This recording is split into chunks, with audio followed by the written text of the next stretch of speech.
퇴소하던 날은 정말 기뻤어요. 제가 고대하던 날이었기 때문이었는데 기차가 출발을 하는데 그때 눈물이 나더라고요. 마음 둘 곳이 없다라는 생각이. 여러분의 독립은 몇 살이었나요? 보육원의 아이들은 만 18세가 되면 시설을 나와 홀로 살아가야 합니다. 어른이 되기는 아직 이른 나이. 곁에 아무도 없다면 그것은 자립이 아니라 고립입니다. 18, 홀로 어른이 되어야 하는 아이들을 위해 함께 해주세요. 아름다운 재단은 18 어른의 건강한 자립을 응원합니다. 아름다운 재단 18 어른 캠페인.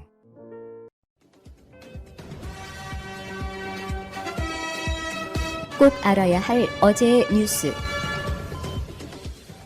설 연휴를 앞두고 오미크론 변이 검출률이 우세종 기준인 50%를 넘어서자 문재인 대통령은 방역 대응 체계 신속 전환을 긴급 지시했습니다.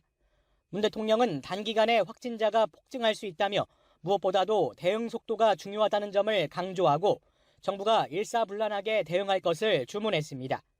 또 총리를 중심으로 총력 대응해 새로운 방역 치료 체계를 조속히 구축할 것을 당부했습니다. 새로운 검사 체계와 동네 병의원 중심 재택치료 등의 정보를 충분히 국민에게 알리고 의료기관과 협력하라고도 지시했습니다. 정부는 하루 확진자가 10,000명을 넘어설 수도 있다는 어두운 전망이 나오는 만큼 설 연휴 고향 방문 자제를 간곡하게 요청했습니다. 김부겸 국무총리는 대국민 담화문을 통해 설 연휴 이동과 만남이 오미크론 확산의 기폭제가 될 수 있다고 우려했습니다. 이번 설 연휴 동안 많은 사람들이 지역 간에 활발히 이동하고 서로 만나게 된다면 이것은 타오르는 불길에 기름을 붓는 것과 다를 바 없게 될 것입니다. 이어 설을 안전하게 보내야만 오미크론과의 싸움에서 승기를 확보할 수 있다며 차분하게 설 명절을 보내달라고 거듭 당부했습니다. 오미크론에 맞서 연대와 협력의 정신으로 다시 한번 힘을 모아주십시오. 불가피하게 고향을 찾는다면 3차 접종을 마치고 출발 전 꼭 진단검사를 받는 것은 물론 일상 복귀 전에도 진단검사를 받아달라고 강조했습니다. 청와대는 중동 순방 이후 재택근무를 하고 있는 문 대통령이 오미크론 대응에 총력을 기울이기 위해 올해 신년 기자회견을 하지 않기로 했다고 밝혔습니다. YTN 백종규입니다. 국내에서 오미크론 변이로 숨진 사람들 가운데 59세 이하는 한 명도 없었습니다. 60에서 69세는 1명, 70에서 79세는 2명, 80세 이상은 3명이었습니다. 고위험군인 60대 이상에서만 사망자가 발생했습니다. 전체 확진자 수와 사망자 수를 토대로 치명률을 분석해보니 오미크론은 0.16%, 델타는 0.8%였습니다. 오미크론 변이의 치명률이 델타 바이러스의 치명률의 5분의 1 수준으로 낮았습니다. 해외에서도 비슷한 연구 결과가 잇따랐습니다. 오미크론 변이가 처음 확인된 남아프리카 공화국에서는 오미크론의 치명률이 델타 변이의 4분의 1 수준으로 분석됐습니다. 오미크론은 기존의 코로나 바이러스와 완연히 다른 바이러스입니다. 특히 기존 바이러스는 폐렴을 잘 일으키는데 오미크론은 폐렴을 잘 일으키지 못합니다. 이런 연구 결과를 토대로 전 세계적으로 오미크론 변이가 우세종이 되면 코로나 대유행이 끝날 거란 관측도 나옵니다. 방역 당국도 오미크론의 특성을 감안해 오는 26일부터 격리 지침과 밀접 접촉자 분류 기준을 완화하기로 했습니다. 오미크론 변이는 델타 변이보다 독성은 약하지만 계절성 독감, 인플루엔자보다는 위험한 수준이라는 게 방역 당국의 판단입니다. 이 때문에 곧 유행이 끝날 거라고 섣부른 기대를 해선 안 되겠습니다. JTBC 임소라입니다. 코로나19 자가검사 키트입니다. 시약이 들어있는 용기와 면봉 그리고 테스트기로 구성돼 있습니다. 사용 방법은 면봉을 양쪽 코 속 1, 2cm 지점에 집어넣고 여러 번 돌려 검체를 채취합니다. 이후 면봉을 시약 용기 안에 집어넣고 섞어준 뒤 시약 용액을 테스트기에 서너 방울 떨어뜨리면 15분에서 30분 안에 결과가 나옵니다. 한 줄이 나타나면 음성, 두 줄이 뜨면 양성을 의미합니다. 양성이 나왔을 경우 기존의 PCR 검사를 한 번 더 진행해 최종 확진 판정을 합니다. 동네 병원에서는 의사가 직접 검체를 채취하는 신속 항원 검사를 시행합니다. 자가검사 키트와 똑같이 30분 안에 결과를 확인할 수 있지만 다른 점은 신속 항원 검사의 경우 기존 PCR 검사처럼 면봉을 최소 10cm 이상 깊숙이 찔러 넣어 비인두 도말에서 검체를 채취합니다. 신속 항원 검사에서 양성이 나와도 PCR 검사를 한 번 더 받아야 합니다. 시중에서 유통되고 있는 자가검사 키트 또는 의료 전문가용 신속항원검사 키트 모두 다 양성일 경우에는 PCR 검사가 가능합니다. 정확도를 보여주는 자가검사 키트의 민감도는 식품의약품안전처 허가 기준으로 90% 이상. 신속 항원 검사의 민감도는 의료진이 검체를 깊숙한 곳에서 채취하기 때문에 좀 더 높을 수 있습니다. 하지만 전문가들은 검체의 상태와 채취 방법에 따라 양성인데도 음성으로 판정하는 경우가 있다고 말합니다. 실제로 민감도를 평가할 때 대개는 모아져 있는 검체를 갖고 검사를 하는데 이게 아니라 현장에서 환자에게 검체를 받아서 바로 검사를 했었을 때는 대부분 차이가 좀 있어요. 이 때문에 전문가들은 음성이 나왔더라도 코로나 증상이 있을 경우 다시 자가검사 키트나 신속 항원 검사를 시행하는 게 필요하다고 조언합니다. MBC 뉴스 김아영입니다. 자, 오늘도 재밌는 방송을 한번 달려봅시다. 뭐 보고 계세요? 혼자 재밌는 거 보는 것 같아서. 나도 방송 준비를 해야죠. 많은 분들 들어오시기 전에 새날마켓으로 잠깐만 가겠습니다. 새날마켓이요, 지금 설 선물 세트, 이게 화요일 11시까지만 배송이 가능해요.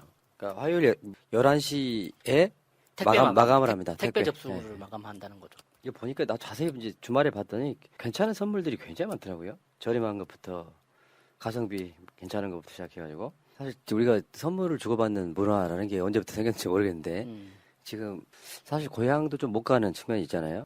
그래서 오늘은 여러분들이 새날마켓에서 물건을 좀 구매해 보시면 어떨까 이런 생각을 해봤습니다. 저게 다 내 거였으면 좋겠어. 물욕. 한 번씩 다 먹어보고 싶네요. 저런 거 막 훔쳐와 버릴까? 네? 새날마켓 들어가가지고 막 훔쳐와 버릴까? 그건 초등학교 때 제가 나는 아빠한테 그런 말 한 적 있어요. 나는 백화점 사장 딸이었으면 좋겠다고.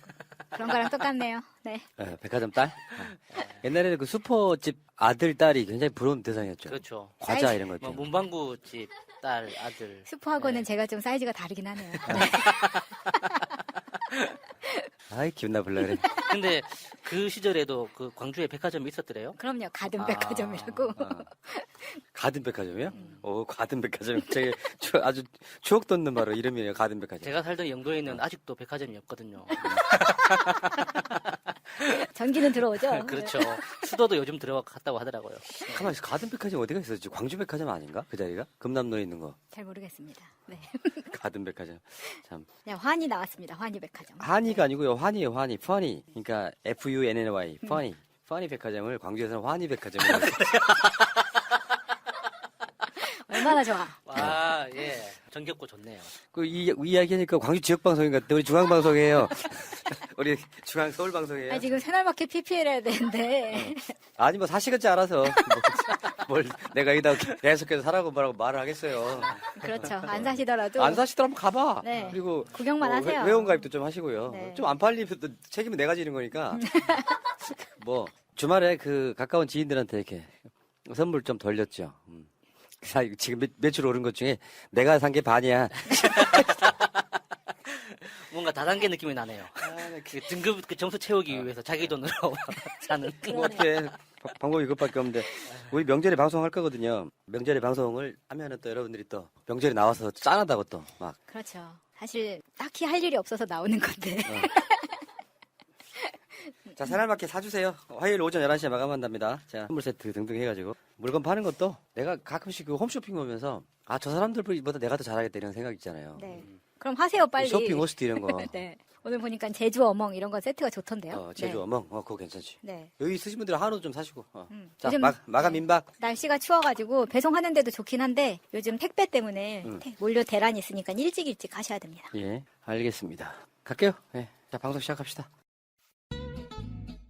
새날마켓 들어가시면 영세 중소기업 및 소상공인 힘내자 프로젝트가 있어요. 홈페이지 구축할 힘도 없고 이런 거 사용 못한다. 새날이 해달라. 지금 돈 없고 나중에 돈 벌어서 좋은 제품으로 보답할게 하시는 분들 빨리 지원하시라는 거고요. 자, 회원 가입도 좀 해주시고, 자, 오늘도 회원 가입 좀 가열차게 좀 부탁드리겠습니다. 소상공인 힘내자 프로젝트 있죠. 지금 여기에 여러분들이 좀 많이 신청 좀 하시고요. 우리가 최선을 다해서 홍보를 좀 해드릴게요. 지금 소문내 주소에 3군데 회사가 업로드 됐다고 합니다. 거기 가서 좀 구매도 좀 같이 해주시고. 이게 저희가 소상공인과 같이 하기 위해서 만든 마켓이기도 하니까 저희가 같이 입소문 내기 이걸 하고 있거든요. 네, 돈 없는 분들도 장사를 할 수 있게끔 도와드리고 싶어요. 여러분들 같이 한번 사회적 가치를 위해서 한번 연대해 주시기 바랍니다.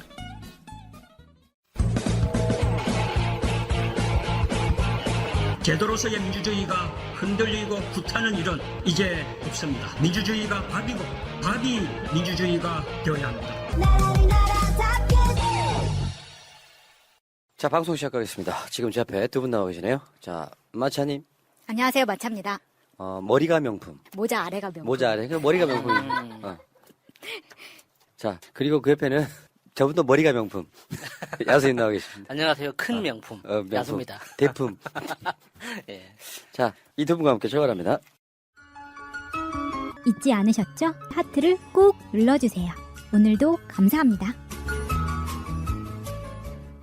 백신 접종 현황 좀 볼까요? 이게 지금 쭉 보시면 전체 3차 접종의 전체가 49.2예요. 거의 한 50 다 돼가죠. 지금 벌써 전 국민 중이니까. 그러면 여기 60세 이상은 84.7 되시고요. 18세 이상은 56.9.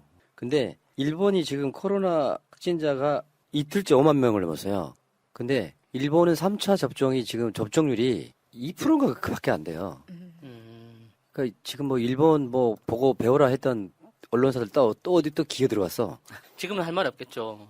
그런데 그 일본의 그 확진자가 늘어난 이유가 진짜 너무 어이가 없더라고요. 그러니까 2022년 들어서 일본 정부가 그 PCR 검사하는 걸 무료로 전환했대요. 그러니까 무료로 전환하고 나니까 확진자가 폭증하고 있는 겁니다. 그 전까지는 우리나라 돈으로 12만 원, 15만 원, 그 정도 이제 돈을 내야지만 PCR 검사를 받을 수 있었기 때문에 사람들이 고민하게 되잖아요. 만약에 내가 증상은 있는데 음성 판정이 나오면 15만 원 버리는 거잖아. 그렇지. 그러니까 그동안 안 아까우려면 확진돼야 되는 거예요? 그렇죠.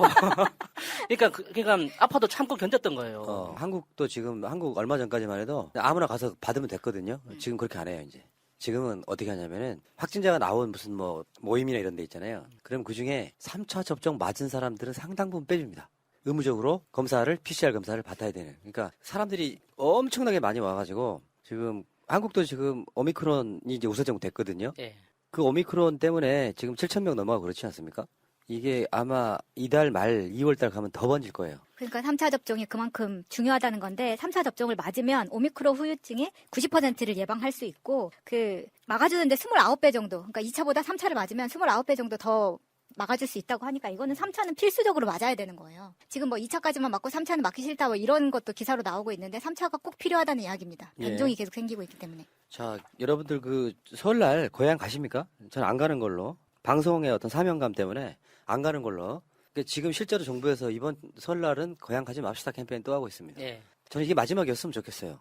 올 추석에는 고향 가는 것에 공식적인 어떤 메시지가 고향 가지 말라는 안 나왔으면 좋겠어요. 그렇죠. 아직까지는 이제 요 한 2, 3년 사이에는 전국 며느리 연합회에서는 굉장히 환영하고 있다고 합니다. 네, 사회적 거리두기의 어떤 제한 조건에서 가족은 예외로 둔다는 이런 걸 검토하고 있다는 이야기도 있습니다. 그러니까 자영업자들의 힘든 건 조금 더 버틸 수밖에 없는데 가족들 만나는 걸 어떻게 해야 되는지 지금 굉장히 고민이 깊을 거예요. 예. 저는 안 가는 걸로. 저는 이미 이야기를 해놨습니다. 대선 이기고 가겠어.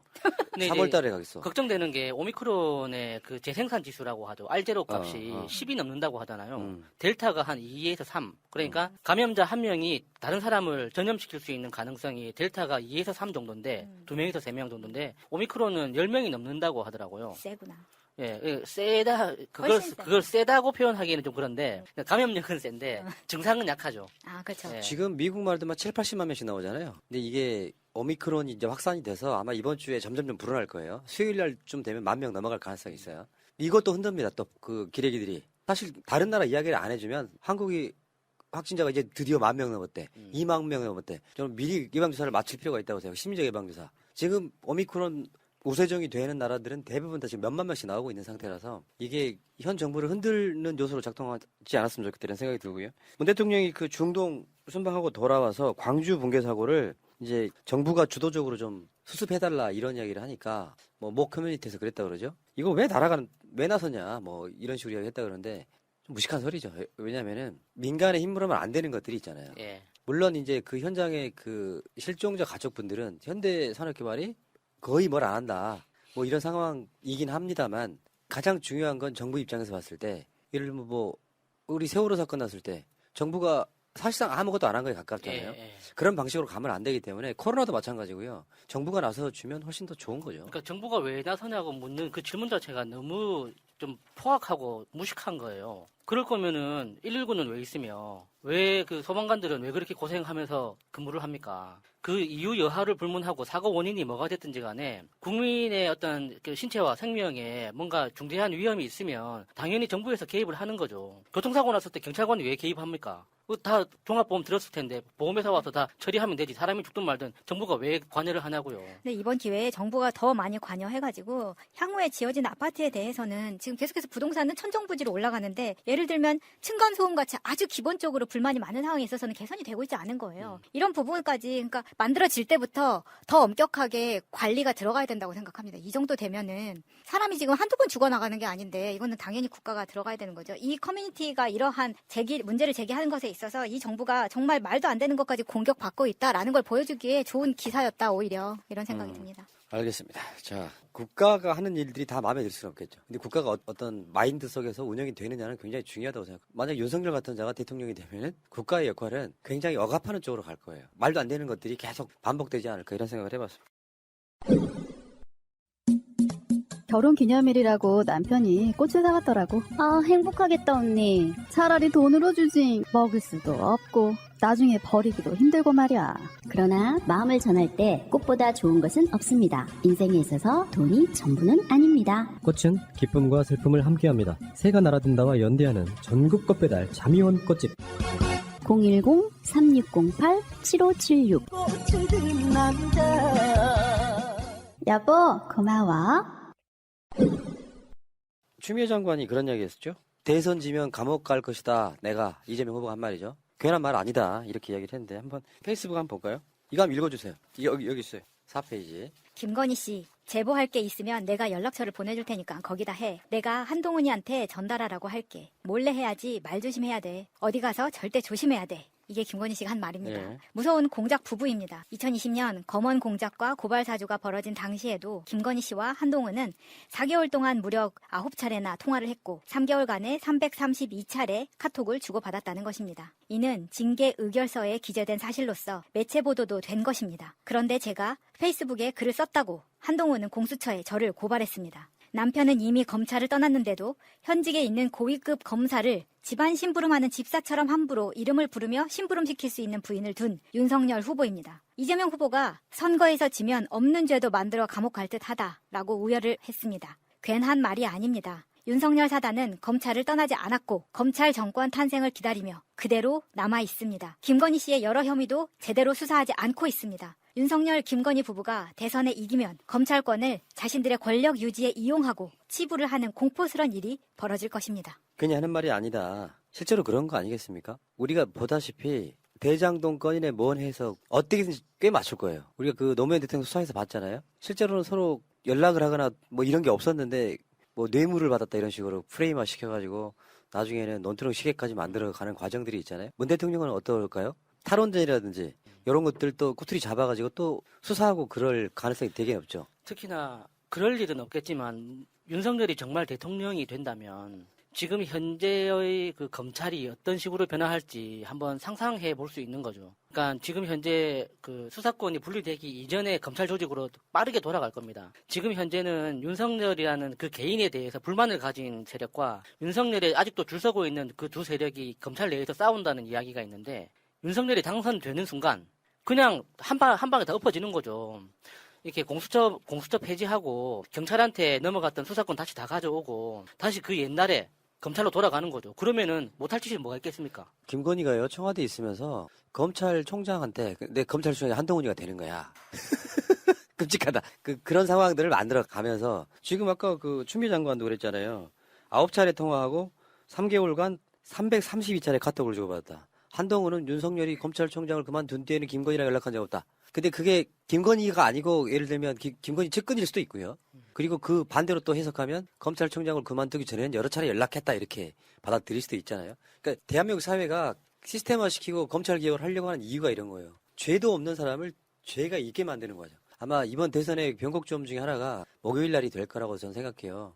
정계신 교수 대법 판결 나오는 날 상당한 변곡점이 될 거라고 생각하는데 어쨌건 어떤 사람을 찍어갖고 저 사람을 유죄로 만드는 표적 수사 해버리고 압색 남발해서 결국 어떻게든지 무슨 표창장 유전 같은 걸 찾아내갖고 감옥에 보내는데 거기에 검사 플러스 판사까지 한 팀으로 지금 움직여버리면 예. 세상 누구라도 저는 그 처벌할 수 있다 이렇게 생각이 들기 때문에 절대 정권을 뺏기는 일은 없어야 된다. 죄 있는 사람만 죄 있는 만큼 처벌받는 게 법치국가예요. 윤석열이 법치를 어떻게 말합니까? 조국 장관 수사하는 거 보면은 죄가 나올 때까지 봐버리는데 나온 것도 조작이 가깝고요. 다음에 그 윤석열이 지금 정반대로 신천지 압색을 막았다 이런 거잖아요. 실제로 윤석열이 압색을 막은 게 아니라 무슨 다른 도사가 말렸다 뭐 그런 이야기가 있는 거잖아요. 그 건진 법사가 당신이 대통령이 되는데 걸림돌이 될 수 있으니 손에 피 묻히지 말고 부드럽게 가라. 이래가지고 압색을 막았다. 그 논리가 너무 무섭더라고요. 그러니까 신천지 그 이만희 대표 이제 그 사람도 하나의 영매다. 그러니까 같은 영매끼리 이렇게 그 사람도 이제 신의 뜻을 전하는 사람인데 그런 사람한테 뭐 피 흘리게 하면 되겠느냐 뭐 이런 이야기를 했다고 하잖아요. 그 논리 자체가 너무 무섭습니다. 예. 그걸 윤석열이 받아들였다는 것 자체가 그러니까 이게 우리나라 검찰이 지금 천지개벽의 개혁이 돼야 되는 이유 중에 하나예요. 어떤 쪽 사람들은 수사를 안 함으로써 그 사람 살려주고 어떤 쪽 사람들은 수사를 해서 대법원에 한 3, 4년 지나서 무죄가 나오면 그 기간 동안 만시창이가 된 그 사람은 어떻게 합니까? 근데 이게 수사를 안 하는 것도 법사의 조언을 받아들였다. 이자는 단지 이런 이야기만 있는 게 아니잖아요. 조국 장관의 압색할 때도 태기를 잡았다. 그러니까 이게 과학적인 것도 없고 법적인 것도 없고 그냥 어떤 무속의 힘으로 야 저거 너 손에 피 묻히지 마. 이게 큰일 할 거야. 여기 나중에 이제 윤석열 대망론까지 이어지는데. 그러니까 윤석열이 서울 지역에 있는 대학생들을 만나서 그런 이야기를 한 적이 있습니다. 그러니까 실력 있는 형사 절차의 전문가, 전문성을 가진 검사를 만나게 되면 당신들이 죄가 있든 없든 상관없이 당신 인생의 4, 5년은 그냥 없어지는 거다. 글자 그대로 그냥 인생 종치는 거다. 그런 이야기를 한 적이 있었거든요. 윤석열이 자기 입으로 그렇게 이야기를 했어요. 충격이네. 그러니까 형사 절차의 전문가인 검사 그리고 전보는 검사 이 두 가지가 합쳐지면 정말 최악인 거죠. 진짜 무서울 게 없다는 거죠. 지금 아까 건진법사가 신천지 이만희에 대해서 한 이야기는 제가 듣기에는 서로의 밥그릇은 지켜주자 이런 걸로 들리거든요. 그러니까 윤석열 입장에서는 건진법사 말을 들어서 내가 대선 후보까지 올라올 수 있었다고 믿었기 때문에 지금 그 사람을 옆에 계속 두고 있는 거잖아요. 근데 어떻게 보면은 캠프 안에는 서로의 알력 다툼을 하고 있는 거죠. 마치 해리포터에서 양쪽에서 이렇게 막 싸우는 것처럼 마법으로 싸우는 것처럼 건진법사의 딸이 상주하고 있고 그리고 황하영의 아들이 상주하고 있다는 뜻은 그 황하영은 신무정의 라인이라고 볼 수 있기 때문에 어떤 일을 축을 맡고 있는 거예요, 각각. 근데 그게 단지 2명일 것이냐 아니면 우리가 모르는 또 3명, 4명이 더 있을 것이냐. 그래서 그 안에서 다툼이 있는 거죠, 지금. 여기서 다 비교 하나 되잖아요. 이재명 경기도지사 어떻게 했어요? 신천지 그냥 들어갔잖아. 자기 권한을 갖고. 네. 이재명 후보가 한 말이잖아요. 나는 권력이 필요한 게 아니라 일할 권한이 필요하다. 그 권한을 갖고 신천지 들어갔는데 윤석열은 무슨 이유 때문인지 법사, 무속인 이야기 말 듣고 압색을 안 했다. 그러니까 대구 그 지검인가에서 아예 그걸 반려했잖아요. 참 한심한 노릇이고요. 그것 때문에 윤석열 지금 검찰 수사가 시작됐어요. 무속인 조원의 신천지 압수수색 거부한 의혹을 검찰이 지금 수사를 시작한다고. 근데 이게 제대로 되겠습니까? 좀 기대는 해봐야겠죠. 난 검찰은 싹 뒤집어야 된다고 생각해요. 지금 하는 짓 보면은. 이게 예를 들어서 문재인 대통령이 지금 현재 검찰 대선 개입하지 말라고 인사를 했잖아요. 근데 윤석열 눈치 보고 있어. 이 검찰은 수사권을 완전히 뺏어야 된다고 생각해요. 그렇지 않은 해결책이 없다고 생각합니다. 지금 이렇게 무슨 압수수색 거부에 대한 의혹을 검찰이 수사를 한다고 이거는 얘들 말로 해도 쇼인 거예요. 이 앞에 바로 전에도 지금 한동훈이 뭘 믿고 추미애 장관을 공수처에 고발을 하겠습니까? 저는 한동훈이 추미애 장관 공수처에 고발한 것부터가 이거는 지금 아직 힘이 덜 빠졌다고 생각하거든요. 믿는 구석이 있는 거고. 알겠습니다. 자, 지금 이재명 후보가 방송한 이 시간 현재 성남가 있죠. 그 경기도 31개 시군을 다 돈다고 그래요. 경기도는 우리나라에서 가장 큰 광역도예요. 인구가 무려 1326만 명 정도 됩니다. 이게 이재명 당시 경기도지사 때문이죠. 인구가 늘어난 이유가. 서울 사느니 경기도 사는 게 더 낫다. 경기도 사는 사람들이 서울 시민한테 놀리고 막 그랬잖아요. 그렇죠. 예. 서울 산이 좋니? 이렇게. 그러니까 지금은 하루하루가 대선에 가까워지고 있고 지금 현재 D만에 44일? 네, 그 정도 됐잖아요. 45일이 안 남았어요. 시간 어떻게 보면 많이 남은 거예요. 어떡해. 시간적으로 보면 지금 대선 딱 국면에 들어가면 하루가 거의 한 50시간 됩니다. 느낌적으로는. 네. 하도 많은 것들이 바뀌니까. 근데 경기도를 전 시군을 다 돌겠다는 거거든요. 지도 한번 볼까요? 경기도에 28개 시 그리고 3개 군으로 되어 있는데 여기 군 3개가 어디냐면 연천군, 가평군, 양평군 빼고는 다 시예요. 많이 바뀌었지. 여기 보면 예전에 양주시도 양주군이었고요. 포천시도 포천군이었고요. 이런 식으로 다 바뀌었잖아요. 여기를 다 돌겠다는 거야, 지금. 이번 주 안에. 와, 아니 그래서 지금 매일 그 발표되는 일정을 보면은 이게 지금 가능한 일정인가 싶을 정도로 엄청 빽빽합니다. 그러니까 제일 걱정되는 게 그 목소리가 제일 걱정되더라고요. 그러니까 이재명 후보의 이번 일정들을 쭉 따라가면서 느끼는 게 우리나라 선거법 문제 진짜 많다. 그러니까 지금 예비 선거 기간이라는 이유로 이렇게 스피커를 사용하지 못하게 하잖아요. 그런데 이제 뭐 우리가 뭐 보고 배운다는 정치 뭐 선진국이라고 하는 미국이나 영국 같은 데 보면 이런 거 없거든요. 그러니까 시민들한테 피해를 주지 않는 선에서 합리적인 어떤 제한을 조건을 걸어놓고 선거운동을 하게 해야 되는데 아예 못하게 해버리니까 이거는 그 사람을 그냥 초조금으로 만드는 거예요. 그런데 이재명 후보 같은 경우는 어느 지역을 가든지 그 시민들이 이재명 후보의 목소리로 직접 연설을 듣고 싶어 하기 때문에 특히나 이제 이재명 후보처럼 연설을 정말 잘하는, 정말 감동을 주는 연설을 하는 정치인이 오랜만에 나왔잖아요. 그러니까 그 소문을 들은 시민들이 더 그걸 요구한단 말이에요. 그런데 이재명 후보가 목이 아프다고, 피곤하다고 안 할 수도 없는 거고, 하면 할수록 또 목은 정말 글자 그대로 그냥 다 계속 상해가는 거고, 보고 있으면 정말 마음이 조마조마합니다. 진짜. 그러니까 지금 유튜브 이제 메타버스가 따라다니잖아요. 우리 바른소리나 랑맨TV님 이렇게. 그러니까 유튜브로도 그나마 그 마이크 없이 하는 연설을 우리가 볼 수 있는 건데 그나마 이것도 없었으면은 사람이 모여있긴 모여있는데 사실 마이크가 있었으면 더 많은 사람들이 모였을 거예요. 아, 저기 이재명 왔구나를 알 수 있으니까. 근데 그게 없으면 사람이 모였는데 물어봐야 되잖아요. 왜 이렇게 많아요? 뭐 이재명이 왔어요? 그럼 저기서 연설하고 있어요. 이렇게 전달될 수밖에 없기 때문에 이게 좀 아쉬워요.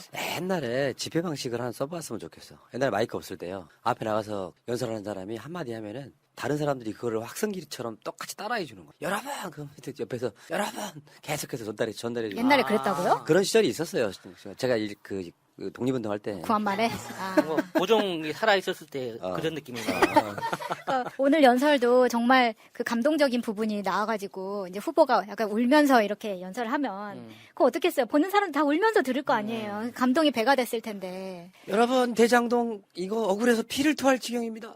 산적대가 저를 비난하고 있습니다. 자신의 최고의 치적, 그러니까 최고의 환수 사업인데 이거를 아직까지도 이재명 이따가 그 이야기를 하겠지만 이재명 후보랑 연관돼 있지 않은 오늘 뭐 정확한 어떤 이야기 하나 나와서 좀 알려드리는데 그런 상황인 것 같고요. 아무튼 그 경기도 인구가 우리나라 인구의 4분의 1이에요. 4분의 1. 수도권 인구가 지금 절반이 넘었어요. 계속 수도권으로 모여들어. 서울, 인천, 경기에. 그중에 경기도가 4분의 1 정도 됩니다. 그 한 바퀴를 도는 것만으로도 상당 부분 전 진정성이라고 보는데 그런 것들이 결국에 하나하나씩 쌓여서 결국에 좋은 결과가 있지 않을까 이런 생각해 봅니다. 지금 현재로서는 여러분들이 여론조사 등을 참고할 시점이 아니라고 생각해요. 왜냐하면 그게 이쪽에 그 수구 보수 세력의 총공세 같은 느낌이잖아요.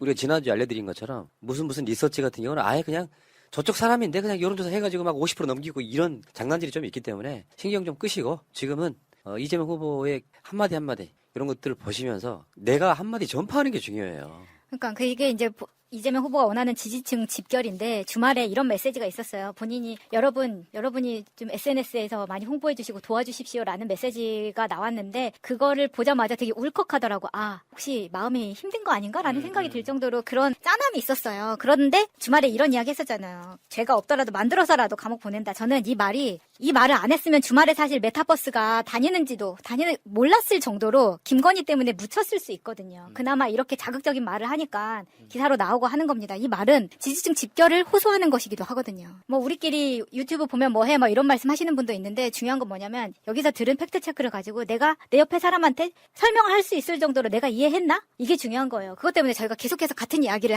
해드리는 거고. 특히나 그 언론 보도에 주로 이렇게 설문조사, 여론조사 결과를 가지고 뭐 역전됐네, 뭐 윤석열이 앞서고 있네, 뭐 이런 걸 보면서 굉장히 걱정하시는 분들은 굉장히 많잖아요. 그런데 정말 그거 다 볼 게 아닌 거예요. 진짜 우리가 봐야 하는 건 항상 말씀드리지만 현장입니다. 현장 분위기가 진짜 민심이고 우리 마음이거든요. 윤석열이 지금 그 캠프에서 지지고 복구하는 그 모든 그 어떤 시간을 보내는 동안 이재명 후보처럼 저렇게 현장에 가서 시민들하고 만나는 거 본 적이 있습니까? 1월 1일, 1월 2일 인형처럼 서가지고 새해 복 많이 받으십시오 하는 그 인사한 거 말고 실제로 시민들하고 부대끼면서 저렇게 만나는 장면을 본 적이 있냐고요. 윤석열은 저거 못하거든요. 그러니까 이게 그 실제 민심과 다른 거, 그러니까 우리가 착각을 하고 있는 게 여론조사마다 다 달라. 기법에 따라서는. 그런 것들이 자꾸 우리 쪽 지지층한테 니들 투표 포기를 지금 이야기하고 있는 거예요. 맞아요. 네. 그러니까 여기서 제가 항상 드리는 말씀이지만 어떤 부정의 에너지를 자꾸 뿌리고 다니시는 분들은 의심받기 딱 좋아요. 아까도 그런 분 아까 전 방송에서 그런 분 댓글창에서 봤는데 이번 대선 졌대. 확 여기 튀어나오는데 참았습니다만.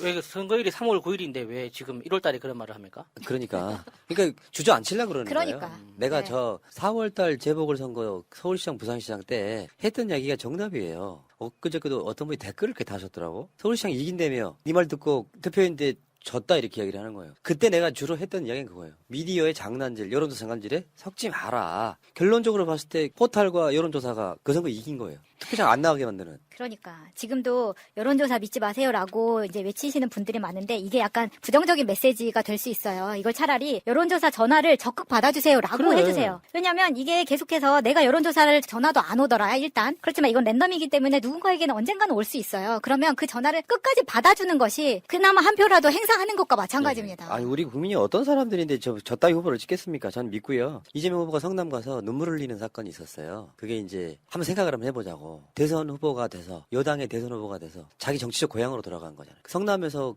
어머니 또 형수 욕설 이재명 후보가 안동에서 올라와서 초등학교만 졸업하고 공장을 다니던 것도 성남이고 안 되겠다 싶어서 검정고시를 통해서 대학을 가잖아요. 22살에 사법시험을 합격을 합니다. 그리고 바로 성남으로 다시 내려와요. 그리고 성남 시민모임 대표라는 거예요. 지금이야 우리 같은 방송들이 변호사들 많이 나오지만 보통 일반인들 변호사 일반적으로 보기 힘들잖아요. 그렇죠. 내가 돈 벌려고 하는 게 아니라 성남 시민모임 대표가 돼서 여기저기 다 연대해서 법률적으로 도와주고 그런 분들 우리 방송에도 여러 차례 나오셨지 않습니까? 근데 그런 사람이 그 과정에서 그 분당 파크뷰 분양 비리 그거 관련해 가지고 검사 사칭 방조했다고 전과 생기고 또 성남 병원이 없어지니까 병원 만들자고 또 투쟁하는 과정에서 시의회 가서 뭘 반대했다고 또 업무방해라고 또 생기고 당시 성남시장한테 잘못 보여서 성남시장 선거를 나갔는데 그 위치가 맞아요.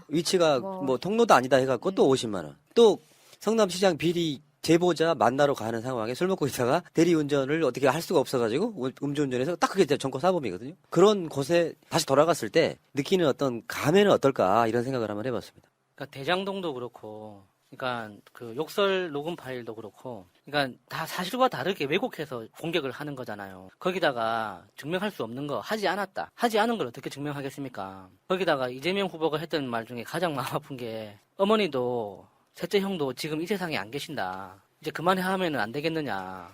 그걸 그냥 정말 강조해서 호소한 게 아니라 그냥 지나치듯이 그냥 그만해줬으면 좋겠다라고 이렇게 그냥 삼키듯이 이야기를 했었는데 저는 그 이야기가 너무 크게 들렸거든요.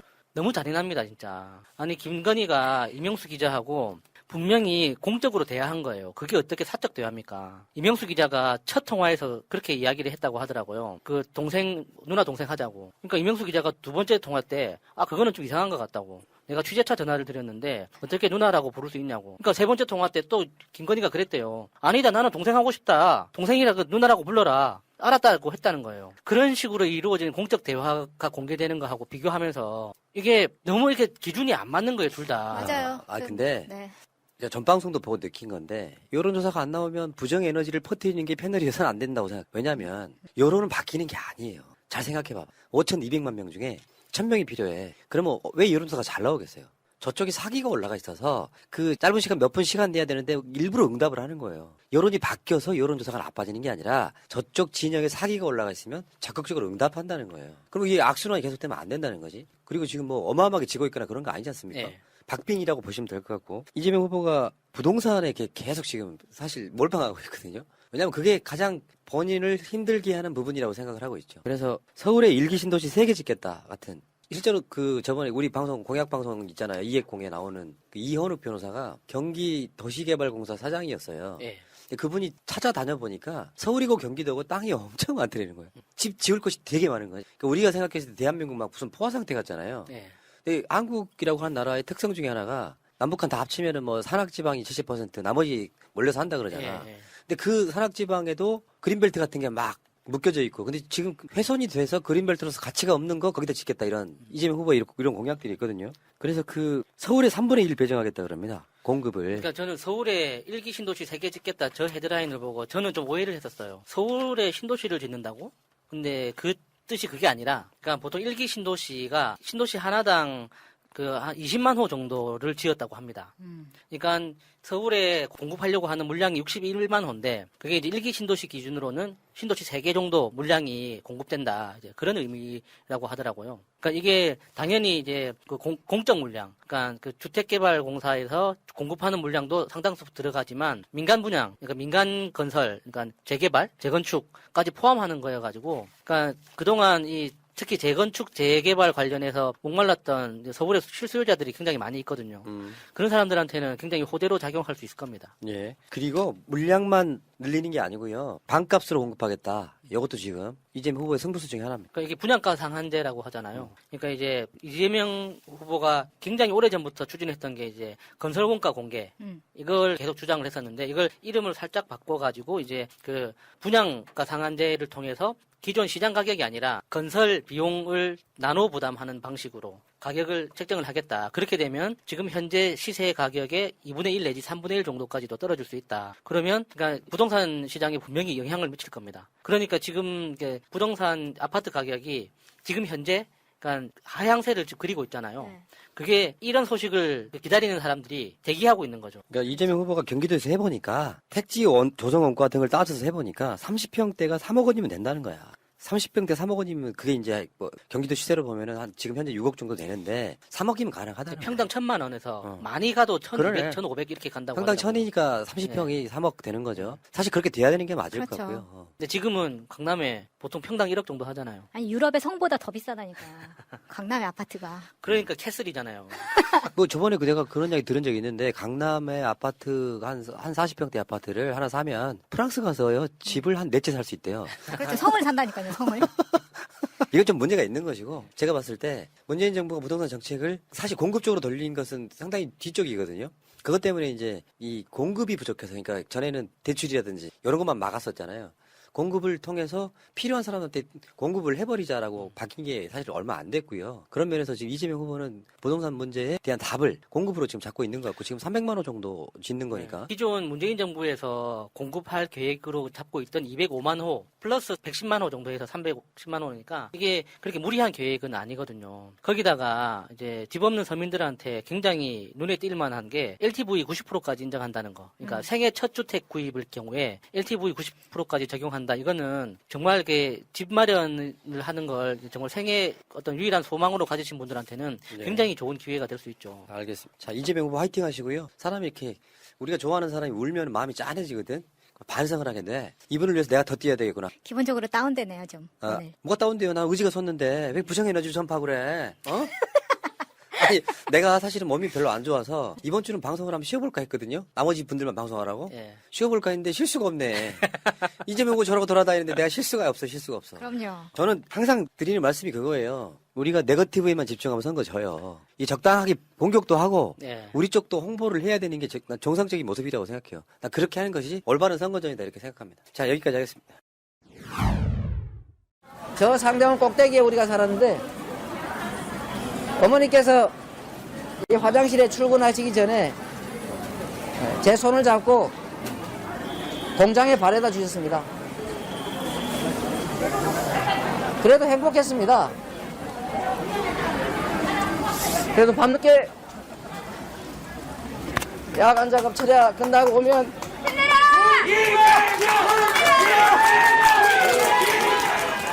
낮에 그 오랜 시간 일하시고 나서도 아들이 퇴근할 때까지 기다려 주셨습니다.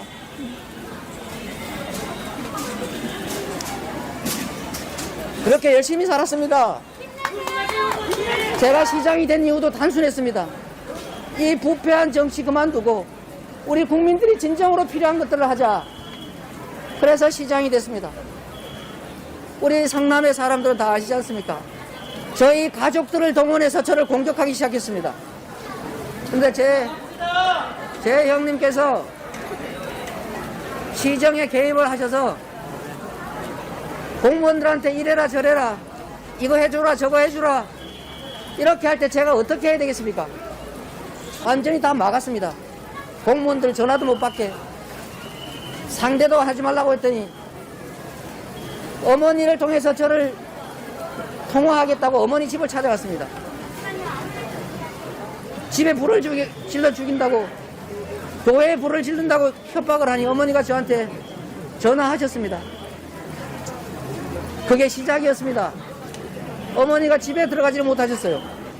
어머니의 어디를 어떻게 한다, 이런 인간으로서 할 수 없는 참혹한 얘기를 했습니다. 저에게 어머니는 하늘입니다. 저를 낳아주셨고, 저를 길러주셨고, 저를 언제나 믿어줬고, 저의 어떤 결정을 다 지지해 주신 분이십니다. 그 어머니의 어디를 어떻게 하다니요. 결국은 어머니를 폭행해가지고 병원까지 가셨습니다. 제가 인덕이 부족합니다. 그러나 여러분, 제가 잘못했습니다. 그러나 어머니도 이제 떠나셨습니다. 형님도 이제 떠나셨습니다. 다시는 이런 일이 일어나지 않습니다. 제가 잘못했습니다. 이제 이런 문제로 우리 가족들 아픈 상처 그만 좀 해집으십시오. 지금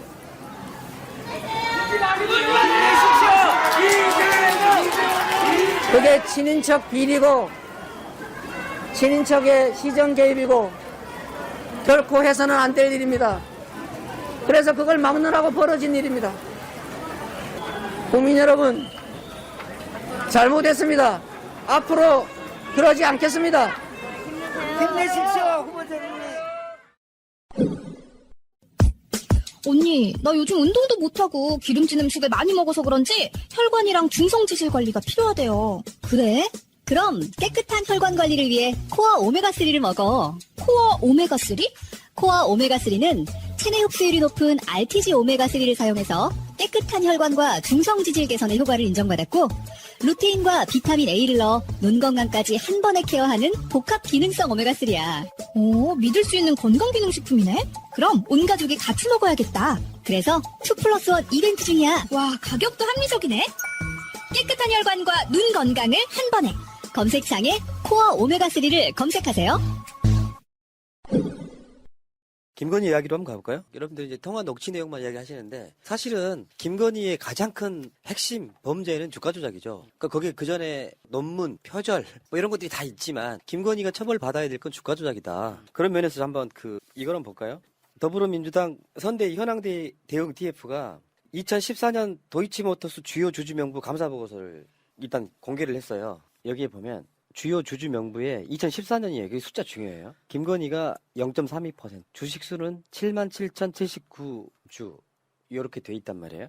일단 지금 2014년 감사 보고서잖아요. 2012년 12월 31일 기준 김건희는 조이치 주식을 전혀 보유하지 않고 있는 거예요. 자, 넘어가 보겠습니다. 주가 조작 선수 이모 씨를 통해 매수한 도이치모터스 주식 내역 그 당시, 그러니까 2010년이죠. 주식수, 금액 돼 있잖아요. 지금 이 금액이 얼마예요? 밑에 금액. 숫자가 이렇게 크니까 모르지. 14억. 14억? 이게 14억으로 읽으면 되는 거죠. 14억. 근데 이게 지금 여기 그 밑에 도이치모터스 주가 조작에 의심되는 시점. 김건희가 여기 녹색으로 돼 있는 데는 주식 거래 내역 여기만 공개를 했어, 여기만. 네. 근데 도이치모터스 주가가 막 오르던 시점. 이 오르던 시점은 공개를 안 했어. 비공개했단 말이에요. 근데 이 시점에 그러니까 김건희가 주가 조작을 했으면 어떡해요? 그 주가가 올랐을 때 팔 거 아니에요. 네. 2014년에는 김건희 주식이 없었다는 얘기예요. 그러니까 그 전에 팔았는데 어느 시점에 팔았냐를 밝혀야 되는 거지. 근데 실제로 이제 그 계산을 한번 해본 거지. 어떤 시점에 팔았을 때 얼마를 벌었겠다를 계산 한번 해본 거예요. 7,000원에 전량 처분했을 경우 35억, 6,000원에 전량 처분했을 경우 26억, 5,000원에 전량 처분했을 경우 18억, 4,000원에 전량 처분했을 경우 10억. 그리고 3,000원에 전량 처분했을 경우 1억 9천 이런 정도거든요. 실제로 그 대충 계산을 해보니까 그 김건희가 22억 주고 샀던 그 주식 언제 팔았냐가 굉장히 핵심 중에 하나인 거죠. 그걸 밝혀야죠. 그래서 윤석열은 엄하게 자기가 손해봤다는 식으로 앞부분만 통장을 공개한 것 자체가 그게 사기죠, 사기. 돈을 벌었다는 걸 감추기 위한 거라니까요. 그러니까 이게 확률적으로는 6천원 중반대에 팔았을 가능성이 제일 높거든요. 그러니까 자신이 주가 조작을 했다는 걸 알고 있는 입장에서 주가가 그러니까 그 1,000원에서 7,000원 이상까지 뛰었는데 거기에서 이제 하향 곡선을 그리기 시작했어. 그러면은 거기에서 돈을 더 집어넣어가지고 주가를 띄울까요? 안 그러면은 팔아서 빠질까요? 그러니까 그냥 합리적으로 추론을 해보면 7,000원에서 팔거나 안 그러면 6,000원대 중반에서 팔았을 가능성이 제일 높죠. 예, 근데 지금 그 의심은 35억까지도 벌었을 수 있겠다. 35억까지. 김건희 재산은 지금 69억이잖아요. 예. 그 재산 형성 과정을 소명을 해야 돼요. 그게 언론이 해야 될 일이라고. 이거 돈 어떻게 보신 거죠? 그 다 합쳐봤더니 평생 총액을 봤더니 7억 정도 벌었어. 급여 이런 걸로. 노동으로 번 게 그런 거죠. 7억 정도 벌어서 30년 동안. 근데 지금 김건희 재산은 69억인데 어디서 왔냐는 거지. 누구도 강하게 이 주가 조작을 의심할 수밖에 더 있겠습니까? 근데 이런 부분도 그 기자와의 통화 녹취록의 내용에서 보면은 이런 의문을 제기하는 사람들이나 기사에 대해서 그게 언제적 이야기인데 그거 다 지나간 거야 이런 식으로 김건희는 항상 대응을 하더라고요. 그러니까 항상 검찰의 시각인 거죠. 이거 법적인 효력 다 끝났어. 공소시효가 다 지났어. 그건 이미 다 저 사람들이 거짓말하는 거야. 나는 다 자료가 있어. 쟤네 아무것도 못해. 네, 공소시효가 지났으면 죄가 아니라는 거예요? 그러니까 그걸 계산했다는 것 자체가 죄를 지었다는 게 있으니까 그런 거잖아요. 그러니까 이게 특히 김건희 씨의 이게 도이치모터스 주가 조작 이걸 우리가 또 관심 있게 봐야 되는 게, 그러니까 분명히 주가 조작 사건은 이해하는 게 조금 어렵습니다. 중간에 숫자도 많이 나오고 뭐 전문가들 관계에 대한 사람들도 굉장히 많이 나오기 때문에 이 도사가 등장하는 이 주술, 무속 관련된 이야기보다는 재미가 없는 거는 분명합니다. 그런데 우리는 김건희 씨가 점을 많이 봤다고 해서 처벌할 수는 없는 거예요. 최순실 씨를 우리가 그 비선실세라고 해가지고 비난을 많이 했지만 결국에 그 처벌받은 거는 뇌물 때문에 처벌받은 거였거든요. 그러니까 그 사람이 뭐 점을 치든 구슬을 하든 그거는 불법이 아니기 때문에 뭐라고 할 수가 없어요. 우리가 비난은 할 수 있겠지만 정확하게 처벌을 할 수는 없거든요. 근데 도이치모터스 이 주가 조작은 범죄 중에서도 엄청난 중범죄입니다. 이거는 정말 이거 확실하게 우리가 챙겨서 처벌을 해야 되는 거니까 이거를 더 우리가 챙겨봐야 되는 거예요. 그리고 주가 조작이 이제 재미가 없다고는 하지만 여기에 무속인이 관여돼 있을 수 있는 거예요. 왜냐하면 제가 봤던 많은 무속인들한테 물어오는 사람들이 저 이 주식 팔까요 살까요 이거 물어보러 온 사람들 많습니다. 의외로 많다고. 진짜요? 네. 아니, 요거는 작전 세력이 들어가서 주가 조작을 했기 때문에 무속이랑은 상관없을 것 같고요. 그래도 그 반반을 밀었겠죠. 이쪽 사람이 하는 이야기하고 자기 옆에 있는 무속인을 활용을 안 했을 리가 없어요. 아까 그 그래프 한 번 더 보여줄래요? 이제 이게 요 시점이 2009년 1월 달부터 2012년 12월 달까지니까 여기에 일부는 공소시효가 남아 있고요. 일부는 공소시효가 끝난 딱 그 타이밍인데 지금 김건희 쪽에 공개했던 거는 공소시효가 끝난 것만 공개한 거예요. 그러니까 여러분들이 그 그래프를 보면은 분명히 김건희는 최고점 이때 팔았을 가능성이 되게 높다 이렇게 보시면 될 것 같습니다. 본인이 억울하면 이런 의혹에 대해서 억울하면 통장 까면 됩니다. 그렇죠. 간단하죠. 자, 도이치모터스 관계자들 지금 김건희 빼고는 어떻게 됐을까? 유검 무죄? 모조리 구속됐죠. 무검 유죄? 이래도 돼? 전 진짜 우리가 지금 캡처하셔가지고 많이 퍼날라야 됩니다. 이땡땡 김땡땡 김땡땡 이땡땡 권원수 김건희 왜 이 사람만 지금 검찰 출석도 안 하는 거야? 김건희가 돈을 댄 사람이에요. 현금으로 10억을 쏴준 사람이란 말이에요. 저것만 봐도 김건희는 검찰의 비호를 받고 있다. 의혹이 충분한 사진입니다. 만약에 증거예요. 김건희에 대한 수사가 진작에 이루어졌으면 윤석열 대선 후보 못했죠. 그렇죠. 이 범죄자를 청와대에 집어넣는 작업이 지금 작동하고 있는 거야. 맞아요. 김건희가 그랬겠죠. 윤석열한테 반말한다니까. 성렬아, 공소시효 끝난 거지? 눈 깔아. 어디 눈 번뜩 눈 번뜩 깔아? 하고 쳐다보고. 참네. 아이고. 근데 그 김건희가 기어 나온다고 하니까 되게 화나는 게요. 이게 간을 살짝 본 거예요. 저번에 그 아이빌리브 사과할 때 그 후로 안 나올 것처럼 했거든요. 근데 김건희가 지금 곧 등판을 할 것이다 이렇게 보도가 나오고 있지 않습니까? 그리고 프로필 사진도 찍었다 뭐 이런 얘기가 나오고 있잖아요. 근데 그 이번에 한 뭐 3, 4만 명 가입했다는 김건희 팬클럽 있죠. 예. 건희사랑. 예. 그 되게 열받는 게 언론사 시켜 웃긴 놈들이에요. 모르는 사람이 보면은 이건희 회장 무슨 팬클럽 같은 느낌. 아니 그러니까 그 뭐냐면 이게 지금 먼저 보여주니까 설명을 해드리면 건희사랑의 그 카페 같은 데 가면 온라인 카페 헤드라고 새날 유튜브에도 있잖아요. 헤드 위에 거기에 걸린 사진인데요. 자세히 보면 이상하지 않아요? 완전 뽀샵이죠. 너무 심하네. 다른 사람이야 이건. 그러니까 이런 식으로 이렇게 예쁘게 걸어놓고 근데 그 건희사랑이라고 하는 것이 뭐 나 언론사 중에 지금 역겨운 게 보통 김건희 팬카페에 뭐 3, 4만 명 가입했다 막 퍽ጭ하고 있다 하는 것이요. 몰랐다가 알게 된 사람들이 가입하는 거거든요. 그렇죠. 특별히 인기가 그쪽으로 간 게 아니라 몰랐다가 그런 게 있어 그냥 가입 한번 하지. 광고해 주는 거예요. 그런 게 있다고 광고해 주는 거지. 건희사랑의 운영자가 강신업이라는 변호사인데요. 이자가 또 박근혜 탄핵 때 박근혜 엄청 가던 바로 그런. 네, 바른미래당 출신으로. 어. 그런 사실을 알아야 됩니다. 사실은 지지자들이. 근데 건희 씨 카페 뭐 회원이 4만 명이라는데 그 중에 2만 명이 기자예요. 무슨 의미가 있습니까? 아니 그리고 이게 자발적인 팬카페가 아니라는 것도 저 강신업이라는 사람이 팬카페 회장인데 지들이 만들고 보도자료 배포하는 거잖아요. 이거 한동훈 팬클럽하고 똑같은 거예요. 그러니까 박근혜 까던 강신업이 건의사랑 카페를 만들었다. 뭐 어떤 관계가 있을지 잘 모르겠습니다만 김건희도 가입을 했을 거 아니야. 네. 이렇게 이제 그러니까 박근혜 지지하셨던 분들은 절대 윤석열 찍으실 수가 없다 나는 이런 흐름에서 봐도 실제로 윤석열 주변에는 박근혜 탄핵시키는데 아주 앞장섰던 인간들이 엄청 많잖아요. 네. 권성동, 장제원 수도 없이 많이 있지 않습니까? 자, 근데 여기서 이제 수요일 날이요 박범계 장관이 법사위 출석하는 날이에요. 그 법사위 출석하는데 김건희의 출입국 기록 삭제 의혹에 대해서 수요일 날 말하겠다 해요. 왜요? 우리 방송 시간 맞춰주려고? 아우. 왜? 현기증 왜 나네. 수요일에 맞춘답니까? 뭔가 말할 게 있는 거 아니야 지금. 기자가 물어보니까 출입국 기록 의혹 삭제된 의혹에 대해서 어떻게 생각하냐고 출근하는 길에 물어봐. 수요일 날 법사위 가서 말할게요 이렇게 된 거야. 뭔가 있는 거야. 박범계 장관이 지금까지 그렇게 뭔가 있을 것처럼 페이크 쳤다가 실망신 적이 있어서 가지고 일단 수요일 날까지 기다려봐야 알겠지만 박범계 장관님 살아계셨네요. 이게 상식적으로 앞뒤 말이 안 되는 거죠. 최은순 그 장모의 출입국 기록은 있는데 김건희, 양재택 두 사람의 기록은 없는가? 저 자료를 보면 저는 근데 약간 반론을 제기해 봅니다. 저기에서 지난번에도 말씀드렸지만 저게 검색어가 잘못돼 있다고 생각하는 게 그거예요. 이제 김명신도 해봤어야 예, 된다. 해봤죠. 근데 예. 일단 양재택이 기록이 없다고 나온 거잖아요. 예, 예. 근데 양재택은 그 홍사원 기자와의 KBS 인터뷰에서 자기가 컴퓨터 이런 걸 다룰 줄 몰라서 와이프한테 부탁해서 조회를 해보니까 제가 유럽 여행을 그 당시에 다녀왔더라고요. 이렇게 말한단 말이에요.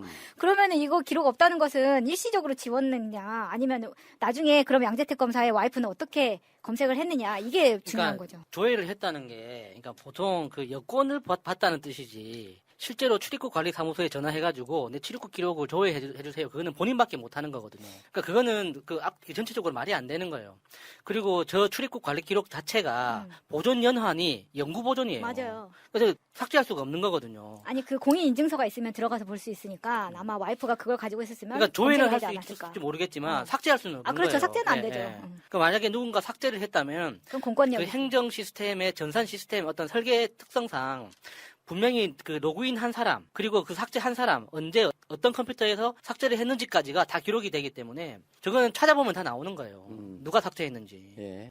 그리고 또 그거랑 연관이 있고 이번에 주말에 했던 연합방송에서 그건 그 이야기 나왔잖아요. 뭐 우리가 뭐 방송을 여러 번 했던 이야기긴 합니다만 김건희가 윤석열과 동거하게 되는 시점. 피의자와 동거를 하면서 사실 성상납 뇌물이 될 수도 있는 결국에는 뭐 결혼식이라는 걸 올리게 됐지만 결혼식을 했는데 검찰청에서 하는데 신분 보호 요청까지 받아야 되는 뭐 여기까지 등장하면 그거 막장 드라마 아니에요? 이게 이야기가 너무 길고 지저분해가지고 어디서부터 해야 되는지 모르겠는데 그러니까 정대택 씨 있잖아요. 정대택 씨가 계속 그러니까 최은순 그 장모한테 뒤통수 맞아가지고 감옥 갔다가 뭐 벌금 물고 재산 잃고 하니까 계속 매달리잖아요. 그런데 계속 검찰만 들어가면은 나만 유죄가 나고 최은순은 무죄가 나고 하는 게 이상해서 알아보니까 그 뒤에 양재택이 있더라. 알고 보니까 양재택하고 김건희하고 그런 내연의 관계였더라. 그래서 그걸 가지고 이제 문제가 그 양재택이 그게 이제 발각돼가지고 문제가 생기기 시작하니까 그거를 덮어주기 위해서, 그러니까 관리를 해주기 위해서 그때 붙었던 게 윤석열이고 윤석열하고 김건희하고 동거를 시작했는데 그 동거한다는 사실이 검찰에 알려지기 시작하면서 감찰을 받고 감찰 결과 징계를 받고 그리고 감찰 결과가 이게 사실이 아니다라는 걸 증명하기 위한 수단으로 결혼을 한 것이다. 뭐 이런 이야기가 이제 그 정대택 씨 주장이잖아요. 근데 그게 너무 앞뒤가 딱딱딱 아구가 맞아요. 그리고 양재택 씨 그 어머니, 노모 인터뷰 내용하고도 아구가 잘 들어맞고 여행 갔다는 이야기. 김건희 씨가 자기가 직접 인정했잖아요. 여행 갔다는 그런 어떤 스케줄하고도 다 이렇게 아구가 딱딱딱 들어맞기 때문에 굉장히 신빙성이 있죠. 그러니까 자기 실드가 있었는데 결국은 갔다 왔다는 걸 인정을 했는데 2014년 7월 근데 결국 출입국 기록은 없어. 이거 게이트야. 진짜 신기하죠. 게이트급이라고. 정말 이렇게 첩보 영화에나 등장할 만한 그런 장면이잖아요. 어떤 새끼가 거기 사이트 들어가가지고 그 내부자로 생각되는 놈이 들어가가지고 싹싹 지웠다는 거 아니야. 그게 가능한 나라야 이게 지금 우리나라가? 대한민국에 안 되는 게 어디 있습니까? 그럼 노구 기록이 남았을 거 아니에요. 누가 지웠는지 나온다고. 출입국 관리 사무소 소장은 그 검사가 한다고 하잖아요. 그러니까 더 신빙성을 더해주죠. 그렇지. 그리고 출입국 관리소는 법무부 소속이에요. 그러니까 그 파견 나가서. 나도 지인 중에 출입국 관리소에 근무한 친구 하나 있어요. 지워달라 그럴까요? 뭐 왜요? 이유가 없잖아요. 그러네. 지울 이유가 없었네. 나 진짜. 일단 한번 나갔다 온 다음에 지우도록 합시다. 안 지우겠습니다, 제 거는. 참. 자, 아무튼 이런 사람이 청와대에 들어가는 일은 없어야 되겠다. 정신 바짝 차리자, 이런 이야기. 아까 어떤 분이 제가 상황을 너무 낙관적으로 본대요. 현실을 좀 보래요. 아니, 또 누가 그런 소리를 하는 거예요. 아니, 들어보세요. 뭐, 화 안 낼 거예요. 뭐랄까. 어떤 생각이 드냐면은, 우리가 지는 이유를 딱 저런 분한테서 봐요. 자꾸 상황이 안 좋으면은, 이런 상황 자체를 대상으로 봐요. 그러면 내가 여기서 낙관적으로 안 보면 답이 나옵니까? 부정적으로 보면 답이 나와? 우리는 하나하나씩 일을 해나가는 거야. 저 사람이 되면 안 되는 이유와 우리 후보가 돼야 되는 이유를 하나하나씩 하루가 멀다 하고 계속 전파를 할 수밖에 없는 위치에 있는 거예요. 낙관적으로 안 보고 비관적으로 보면 앉아가지고 이질을 하고 있을까요? 우리 위험합니다. 우리 대선 질 것 같습니다. 그런 얘기를 해야 될까요? 여론조사가 사람을 미치게 만드는 게 있어요. 여론조사가 좋을 때는 신나고 우리가 실방에도 사람 많이 들어오잖아요. 여론조사 안 좋으면 안 들어와. 그런 부정 에너지를 막 퍼뜨리는 사람들이 내가 상황을 낙관적으로 보는 것이 이번 상황에 마치 내 책임인 것처럼. 책임지세요죠. 내 책임질게요. 내가 그리고 나갈게요. 대선에. 아주. 중도는 그냥 대세를 따르기 마련이거든요. 그래서 좀 적극적으로 밀고 나가는 모습을 보여주는 것도 중요합니다. 아니, 여론조사가 잘 나올 때는 고개 쳐들지 말라 그러고, 안 나오면은 안 나오는 대로 조용히 있으라고 하고, 니들 뭐가 좋아서 웃냐 그러고. 꼭 그런 어쩌라는 사람이 또 거야. 반말을 해요. 기분 나쁘게. 너 몇 살이야, 이 새끼야? 저는 언론에 대한 우리 태도를 좀 일관되게 가져갔으면 좋겠어요. 평소에는 기레기라며, 다쓰레기라며, 기울어진 운동장이라며. 그런데 왜 그 중에 꼭 언론 여론조사만 콕 집어서 믿냐고. 말이 안 되잖아요. 아니, 그러니까 내가 말했잖아. 대한민국 사람들이 어느 날은, 야, 이재명 좋았는데 실망? 김건희 좋았는데 실망? 그렇게 바뀌는 게 아니라니까요. 사실은 여론조사가 대선에 투표로 가게 만드느냐 안 만드느냐 요소로 작동을 한다고. 그렇기 때문에 아까 그런 분들이 있잖아요. 그러면 낙관적으로 안 보면 어떻게 할 거냐고. 내가 비관적으로 보면 상황이 좋아집니까? 아니, 낙관적으로 보는 게 아니라 사실 분석을 해봤을 때 우리가 비관적일 필요가 없으니까 좋은 이야기를 하는 건데 그게 뭐 나쁜 게 아니죠. 네. 그러니까 그런 사람들이 꼭 몰려다니면서 여기저기서 계속 그런 식으로 상대방 기분 나쁘게 해요. 오늘도 심기경호는 실패했네요. 네. 아니, 기분 나쁘는 정도, 막 경호해야 될 정도는 아닌데, 그런 식으로 잘났어, 자기들이 그냥. 많아요. 그냥 내버려 두세요. 그냥 잘났어. 그러니까 손수질하게 딱 좋지. 이럴 때 이재명 후보가 지지율이 좋을 때는 방심하면 안 됩니다. 좋아하지도 못하게 하고. 지지율이 나쁘면은 상황을 낙관적으로 본대. 지금 달라진 거 하나도 없어요. 그렇죠. 결국에 대선 가면은 제가 봤을 때 5% 이내에서 결정나요. 지금 여론조사는 지층 사기를 떨어뜨리려는 일종의 스킬에 가까운 거야. 한번 생각해봐. 5,200만 명 중에 1,000명 누군가가 빨리 응답해갖고 왜 과표집 든다 그러잖아요. 저번에 아까 말한 것처럼 보수 쪽이 훨씬 더 맞아요. 많이 응답하면 지지율 높고 낮고의 차이지. 문제는 그거 보고 사람들이 투표장을 안 가는 사람들이 생기는 게 문제라는 거예요. 그러니까 저는 제일 중요한 게 투표율이라고 보거든요. 정동영 후보가 떨어졌던 이명박이 당선됐던 그 해의 대통령 선거를 제외하면 다 70%를 넘습니다. 그런데 문재인 대통령이 당선되던 그 해에 그러니까 정치적인 관심도가 엄청 높았잖아요. 그럼에도 불구하고 78%였어요. 그러니까 70%를 분명히 넘을 텐데 이번 대선에서도 70%를 넘을 텐데 70%를 넘는 그 1, 2, 3, 4, 5, 6, 7이라는 그 숫자 하나하나가 다 우리 표란 말이에요. 왜냐면은 총투표율이 70%가 되든 60%가 되든 저쪽에 35%는 무조건 다 투표를 하는 사람들이란 말이에요. 그걸 넘어서야지. 이제. 예, 나머지 35%가 누가 가느냐 하는 건데, 그러니까 70%가 넘어가는 모든 표가 우리 표이기 때문에 무조건 투표율을 높여야 되는 거예요. 그 70%를 넘게 투표장에 나가는 사람들은 당연히 중도표겠지만 그 사람들은 합리적이고 정책을 먼저 보는 사람들이란 말이에요. 자기 이익을 위해서 투표하는 사람이기 때문에 누가 봐도 등신조다 같은 윤석열한테는 투표할 수가 없는 사람이란 말이에요. 예. 이재명을 지지해서가 아니라 이재명이 이야기하는 그 정책을 위해서라도 투표하는 사람들이 나갈 수 있도록 우리가 더 응원을 해줘야 되는 거예요. 예. 그러니까 내 생각은 그런 거야. 실제로 사람들이 머릿속에 갖고 있는 생각이 어느 날 바뀝니까? 물론 추세는 분명히 있어. 그러니까 이재명 후보 지지가 빠지고 윤석열이 올라가는 추세는 분명히 있어. 근데 그게 민심이 바뀌었다기보다는 여론조사에 기민하게 누가 응답하느냐가 훨씬 더 가깝다는 거지. 실제로 한국 사람들이 나는 항상 하는 얘기잖아요. 여론조사 과학이라며. 근데 왜 여론조사만 다 달라? 나 이것도 고쳐야 된다고 생각해. 똑같은 룰을 갖고 똑같이 여론조사를 하고 그게 어느 정도 이렇게 일반화돼야 되는데 문항 달라, 순서 배열 달라, 하다못해 그런 거 있잖아요. 막 무작위로 막 무선 전화에다가 막 랜덤으로 막 전화 쏴가지고 그 중에 1,000명만 답하면 그게 여론인 것처럼 추세는 왜 만들어졌냐면요. 이런 측면이 있어요. 김건희 녹취록을 저쪽 프레임이긴 한데 녹취록을 까봤더니 별게 없더라. 같은 것들이 통하는 거예요. 그러니까 잔뜩 움츠리고 있던 사람들이 별거 없네? 그쪽 프레임에 들어간 거지. 별거 없네 하고 적극적으로 응답하는 사람들. 그런 사람들이 상담원이 전화를 하면 말을 못 하잖아요. 이게 이런 그 추세나 이런 것들을 좀 봐가면서 사기 죽고 기죽을 때 아닙니다. 저는 그렇게 생각하고요. 물론 지금 현재 자영업 하시는 분들이나 등등등 우리나라에 좀 현실적으로 어려우신 분들 있잖아요. 그런 분들에 대해서는 오히려 저는 이재명 후보한테 더 장점이 있다고 생각해요. 그래서 윤석열이 정권을 잡으면 여러분들 삶이 나아집니까? 이번에 왜 그 예전에 권영길 후보가 그랬죠. 여러분들의 삶이 뭐 나아지셨냐 뭐 이렇게 불었던 그것처럼 결국 대선에 갔을 때는 지금 여론조사는 그냥 한낱 쇼에 지나지 않을 가능성이 되게 높다고 보는 거예요. 저는 전체 흐름에서 대한민국 사회의 30%의 과학도 있지만 한편으로 다수의 사람들은 내 삶의 질을 높게 만들어주는 그중에 가장 나은 후보가 누군가를 갖고 찍을 것이다. 저는 그게 확신하고 있기 때문에 일희일비하지 마시라 이런 얘기 드리는 거예요. 여론조사 안 좋을 때만 꼭 들어와서 저런단 말이에요. 여론조사 전화를 잘 받읍시다. 네. 방송 중간에 좋아요를 눌러주시면 새날팀들에게 큰 힘이 됩니다. 미리 감사합니다. 자, 정권 재창출을 위한 싱크탱크 269회 방송 시작하겠습니다. 지금 제 앞에 복지권 소사이어티 이상구 운영위원장 겸 공동대표님 나오고 계십니다. 예, 반갑습니다. 이상구입니다. 예. 그 자리에 앉는 분들이 보면은 대체적으로 괜찮아. 좀 전에 김성희 대변인도 그렇고 괜찮아. 뭔가 이렇게 컨텐츠가 가득한 컨텐츠 덩어리들이 나와 계시는 그런 느낌이고요. 복지권 소사이어티가 생긴 지 얼마나 됐어요? 저희가 2007년도 만들어졌으니까 이제 꽤 됐죠. 언젠가요? 제가 지하실에서 방송할 때 우리 방송한 지 몇 년 조금 지났을 텐데 어떤 분들이 만나 뵙자 그래서 사적으로 만나게 됐어요. 이렇게 오랫동안 만날 줄 몰랐어. 왜냐면 이렇게 그분이 제이구만요. 이렇게 막 누군가랑 이렇게 협업을 하거나 하게 되면 대부분 단발성으로 끝나요. 근데 이분들하고 지금 방송이 269회예요. 야, 그때 이렇게까지 오래 만날 줄 알았으면 좀 잘해줄 걸. 바쁘니까 간단간단 이야기하고 그냥 좀 들어와야 되는 거잖아요. 269회라니요. 참 감회가 새롭고요. 15년입니다. 15년이요? 2015년. 만들어진 게 2015년. 2015년부터 이 방송을 해왔다는 말씀드리고 그 복지국가 소사이어티 후원 좀 부탁드릴게요. 02-3272-2353, 02-3272-2353 되겠습니다.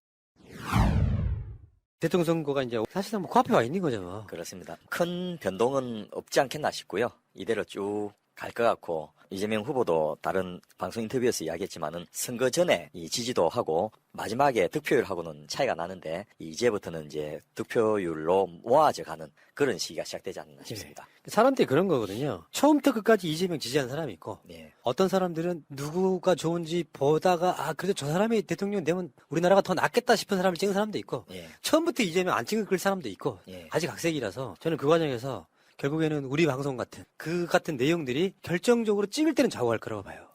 그러니까 선거전 자체는 네거티브가 주를 이루지만 누군가를 선택하는 사람들 입장에서 이재명이냐 아니냐를 결정하는 것은 분명히 우리 같은 방송의 컨텐츠가 작용을 할 거다. 최소한 자식들한테 무속의 나라를 물려줬으면 좋겠다.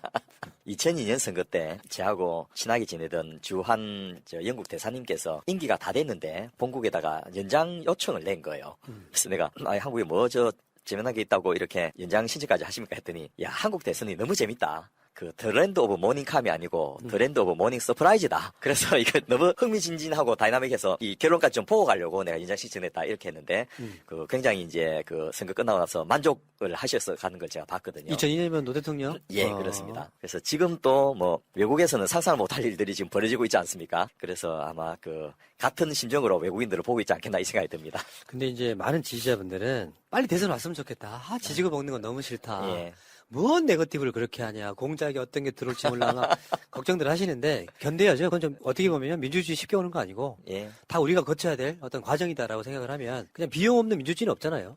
그래서 어쩔 수 없으면 즐기라는 말이 있지 않습니까?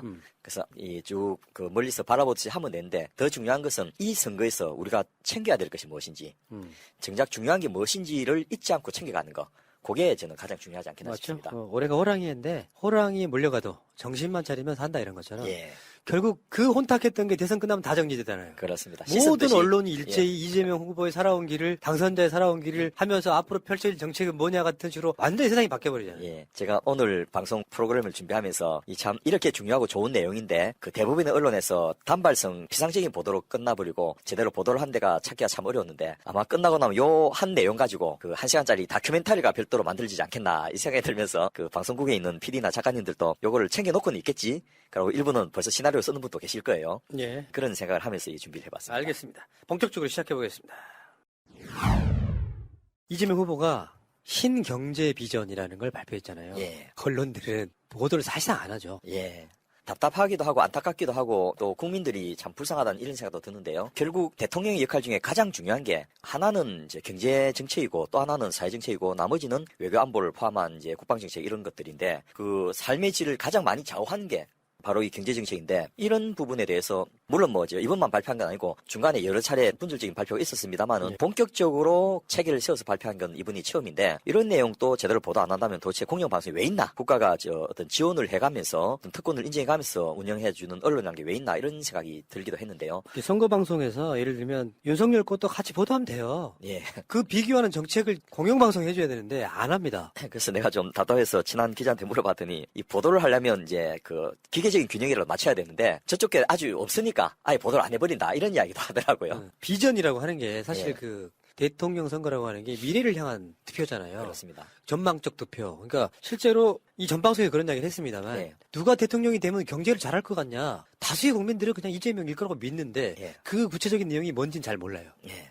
자, 그러면 지금 이재명 후보의 어떤 그 생각 중에 이재명 후보는 우리나라 경제 상황을 어떻게 지금 정의하고 있습니까? 뭐 다들 동의할 내용이지만은 위기다. 그리고 동시에 기회다. 이렇게 정리를 했는데요. 일단 우리나라가 외형적으로는 작년에 수출 6,445억 달러.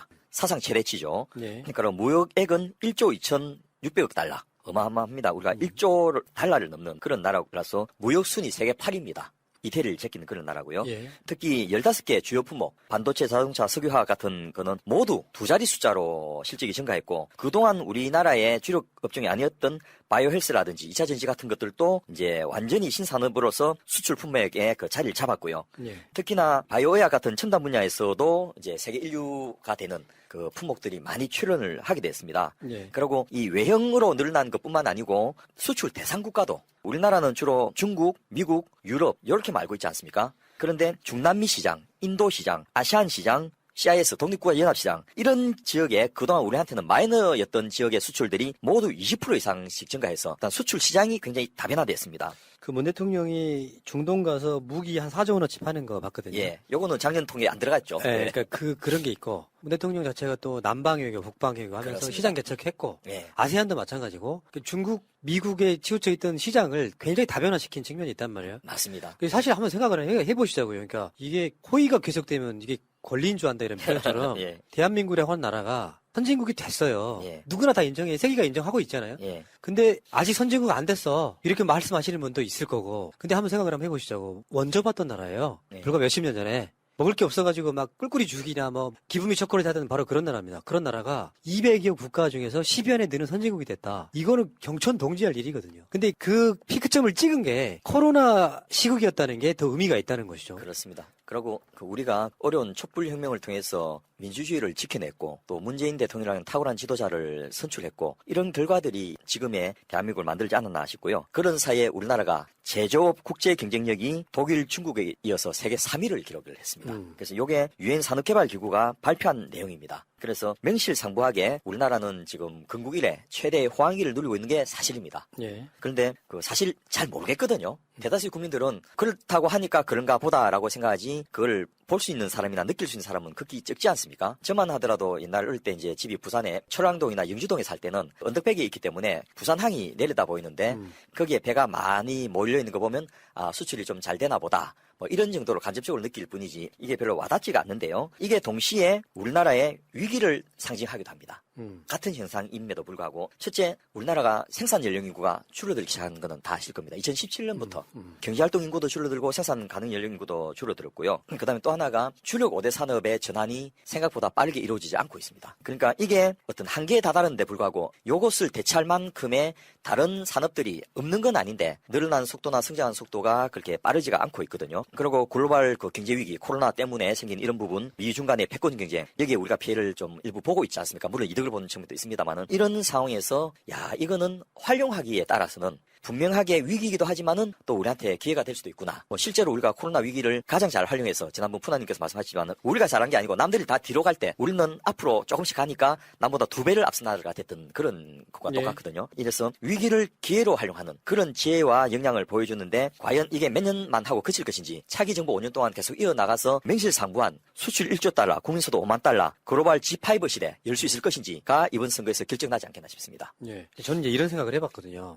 이재명 후보 이야기를 점점 들어봐요. 뭐 행사에서 이렇게 예. 뭐 기업 CEO들과 만나는 것 같은 거. 정확하게 현상과 맥락을 파악을 하고 있어요. 그 정부는 어떻게 해야 되는지를 알아요. 기업하기 좋은 나라를 만들려면 이러이런 것 때문에 실제로 지금까지 뭐 포지티브 규제를 했다면 네거티브 규제로 바꿔야 된다는데 그 맥락을 알고 있기 때문에 굉장히 귀에 쏙쏙 들어오더라고요. 예. 문재인 정부가 잘한 측면이 위기를 기회로 만들었다는 거. 위기는 다 전 세계에 똑같이 오는데 이거를 어떻게 활용하느냐에 따라서는 지금 제가 봤을 때 이제 이재명 정부의 목표는 G5잖아요. 그렇습니다. 세계 5대 강국에 들어가는 예. 거예요. 근데 그걸 위기를 기회로 만들어서 돌파를 해야 가능한 거잖아요. 예. 이재명 후보 자신도 신경제정책을 발표하면서 세계 5대 강국이란 말만 들어도 가슴이 설렌다 이런 표현을 직접 쓰셨는데요. 진짜 우리 국민들이 반신반의할 것 같아요. 우리나라가 세계 5대 강국이라고 잘 와닿지 않은 것 같기도 하고 또 설마 그렇게까지 될 수 있을까 이런 생각도 드는데 물론 이제 외형적으로 5대 강국 되는 것도 중요하지만은 저는 이재명 후보의 그 어떤 역할이 문재인 대통령이 열어놓은 이 길을 이어서 계속해서 성장 발전을 하는 것도 중요하지만은 그에 더해가지고 심각한 양극화를 어느 정도 극복해서 이것이 실질적인 국민에게 도움이 가고 체감이 되도록 하는 그 두 가지 과제를 동시에 이행하는 것이 가장 큰 역할이 아닌가 싶고요. 그러면 세계 5대 강국 그것이 정의가 뭐냐?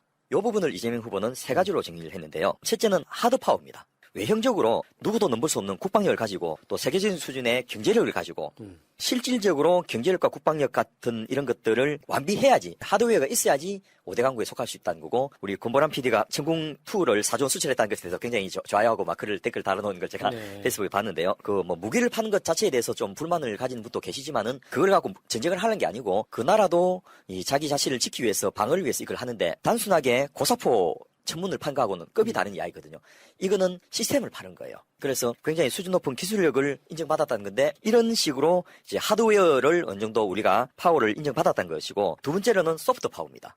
실제로 수준 높은 문화 강국. 그래서 우리나라가 이미 뭐 BTS나 오징어 게임 같은 여러 분야에서 문화적으로 리드하고 있지만은 클래식이라든지 미술이라든지 다양한 분야에서도 문화 강국을 소프트 파워를 갖춰야 되고 세 번째로는 이것이 지속 가능하도록 하는 혁신성을 담보해야 된다는 겁니다. 혁신성이 담보되려면 과학기술의 발전이 담보될 수 있는 R&D 시스템 그런 좋은 기술을 배우고 활용할 수 있는 교육 시스템 이런 것들이 보장돼야 되지만은 무엇보다 자유로운 창작 활동이 보장되는 그런 민주주의 사회의 그 분위기 또 사회적 여건 이런 게 중요한데요. 이 세 가지에 대해 가지고 이재명 후보는 하나를 더 해야 된다고 이야기했는데요. 그게 바로 인류 사회에 공헌하는 국가. 아마 이 이야기는 그 우리 국민들에게는 뭐 그거는 선진국들 이 유엔 안보리에 들어있는 500개국이나 하는 거지 우리나라가 그런 역할을 할 수 있을까 또 해야 될까 이런 생각을 한 분이 많을 것 같은데 G5가 되려면 이제 그런 역할을 하지 않으면 종교가 씨를 받지 못하고 영향력을 끼치지 못하기 때문에 이제는 ODA 뭐 예산을 좀 늘리는 것을 넘어서서 모든 국민들이 이런 마인드를 가지고 생활을 해야 된다라고 해서 우리만 잘 먹고 잘 사는 게 아니고 전 세계 인류 공영에 이바지하는 그야말로 우리 옛날에 국민 교육 현장에 배웠던 그런 내용들을 실천하는 나라라고 제시를 해서 들으면서 한편 좀 부담되기도 하지만은 이런 G5 국가라는 것을 우리 국민에게 좀 제시하고 알려주는 것만으로도 가슴 뿌듯해지고 자부심이 느껴지는 그런 비전이 아닌가 생각이 들었습니다. 네, 그러니까 이 현상을 그냥 있는 그대로 분석을 하고 앞으로의 방법을 찾아내고 이 과정이 대통령이 해야 될 일이거든요. 예, 현재에 대한 정의죠. 네. 예. 근데 이재명 후보는 저는 그렇게 보는 거거든요. 민주진보 쪽 후보로서는 드물게 성장 이야기를 했어요. 예. 사실은 이제 우리 쪽의 정치인들 대부분은 분배에 더 강점을 그렇습니다. 찍잖아요. 근데 이재명 후보 생각은 그런 것 같죠. 공정하게 성장을 하고 그 성장이 있어야 분배도 이루어진다라고 느끼는 거잖아요. 예. 그래서 뭐 옛날에 저희가 노무현 대통령 모시고 그 청와대 그 2003년도 첫 해에 경제와 성장의 선순환 구조에 대한 연구를 대통령께서 지시하셔가지고 K다이아와 같이 그 소위 말해서 대통령의 참모 역할을 하셨던 그 우리나라의 중진 학자들과 같이 그 연구를 해서 보고서도 내고 했는데요. 이제는 뭐 성장이 우선냐 분배가 우선냐 이런 논쟁은 이미 물 건너 가버렸고 경제와 성장이 선순환해야 된다는 것은 누구나 다 인정을 하고 오늘 보니까 윤석열 후보도 이제 그런 워딩을 썼더라고요. 아 이분이 우리가 썼던 저 책도 가져가서 읽기 시작했나 보다 이런 생각이 드는데 그런데 이재명 후보는 거기서 아예 한 단계 더 나아간 거죠. 이 진보 진영 후보로서는 드물게 성장 우선주의를 하는데 그게 그냥 성장이 아니고 전환적 공정 성장 요 수식을 두 개를 덧붙이는 거예요. 전환적 성장이란 말은 기존의 주력 산업 중심의 또 재벌 대기업 중심의 성장이 아니고 주력 산업도 다양화하고 변화하고 폭넓게 하지만은 성장의 주체도 재벌 대기업뿐만 아니고 중소기업이라든지 자영업자까지 포함한 그런 성장이 돼야 된다는 것이고 두 번째로 성장의 방식도 공정성장이라는 워딩을 썼습니다. 대부분 사람들이 제일 마지막에 있는 성장만 보는데 전환적이란 말을 보고 공정성장을 같이 봐야지 이재명 그 후보의 정책이 이해가 되지 않겠나 싶은데요. 그러니까 이번 선거 전에 많이 등장한 단어가 대전환이거든요. 예. 확 바뀐다 이런 뜻이에요. 예. 여기 지금 전환적 성장이라는 게 그런 거예요? 그렇습니다. 전환적 공정성장이라고 해갖고 중소기업과 자영업자들이 다 같이 살 수 있는 그런 어떤 수직 분업 체계, 또 역할 분담, 또 서로 그 시너지 내는 그런 시스템을 갖추자라는 의미를 그 어떤 자기 경제 정책 비전의 목표로 정리를 해서 발표를 했습니다. 예. 자, 그런데 지난 시간에 과학기술 이야기 예. 많이 했었고요. 예.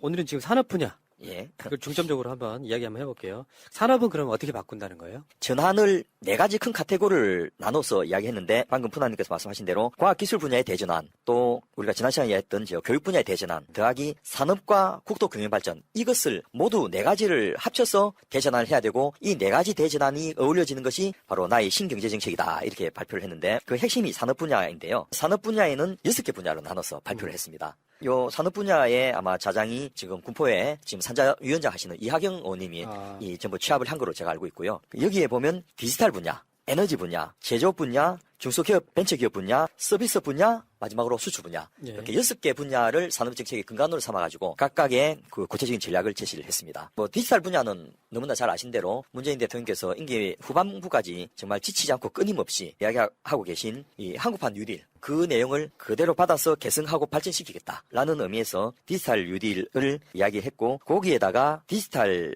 특화된 미래 인재 100만 명 양성 요거를 약속을 했습니다. 예. 그리고 옛날 정동영 후보께서 그 몽골 기병론 이야기 하셨는데 예. 고구려 기병처럼 디지털 산업 영토를 개척할 수 있는 또 기술 영토와 글로벌 영토를 확대할 수 있는 이런 인재를 개발한다는 이야기 듣고 정동영 전 의원님께서 다시 도로 나오겠다라고 선언을 하셨는데 이게 아마 그분을 끌어들이는 워딩이 되지 않았나 싶은데요. 예. 어쨌든 단순하게 그 4차 산업혁명 기술을 주력으로 하는 산업 전환을 하겠다라는 것을 넘어서서 이것이 우리 국민들에게 구체적으로 체화될 수 있도록 하기 위해서 핵심 인력 100만 명을 임기 중에 양성하겠다라고 했고요. 아주 구체적인 방안을 몇 가지를 제시했습니다. 예. 첫째, 마이데이터 산업. 요거 이제 사람들이 아직 모르는 분이 대부분이고 또 아는 분도 그냥 그 보험 회사들이 각각의 보험 정보를 가지고 맞는 보험을 설계해 주는 거. 요런 것만 이해하고 계신데 마이데이터 산업이 뭐냐면 이게 핀란드에서 시작된 거거든요.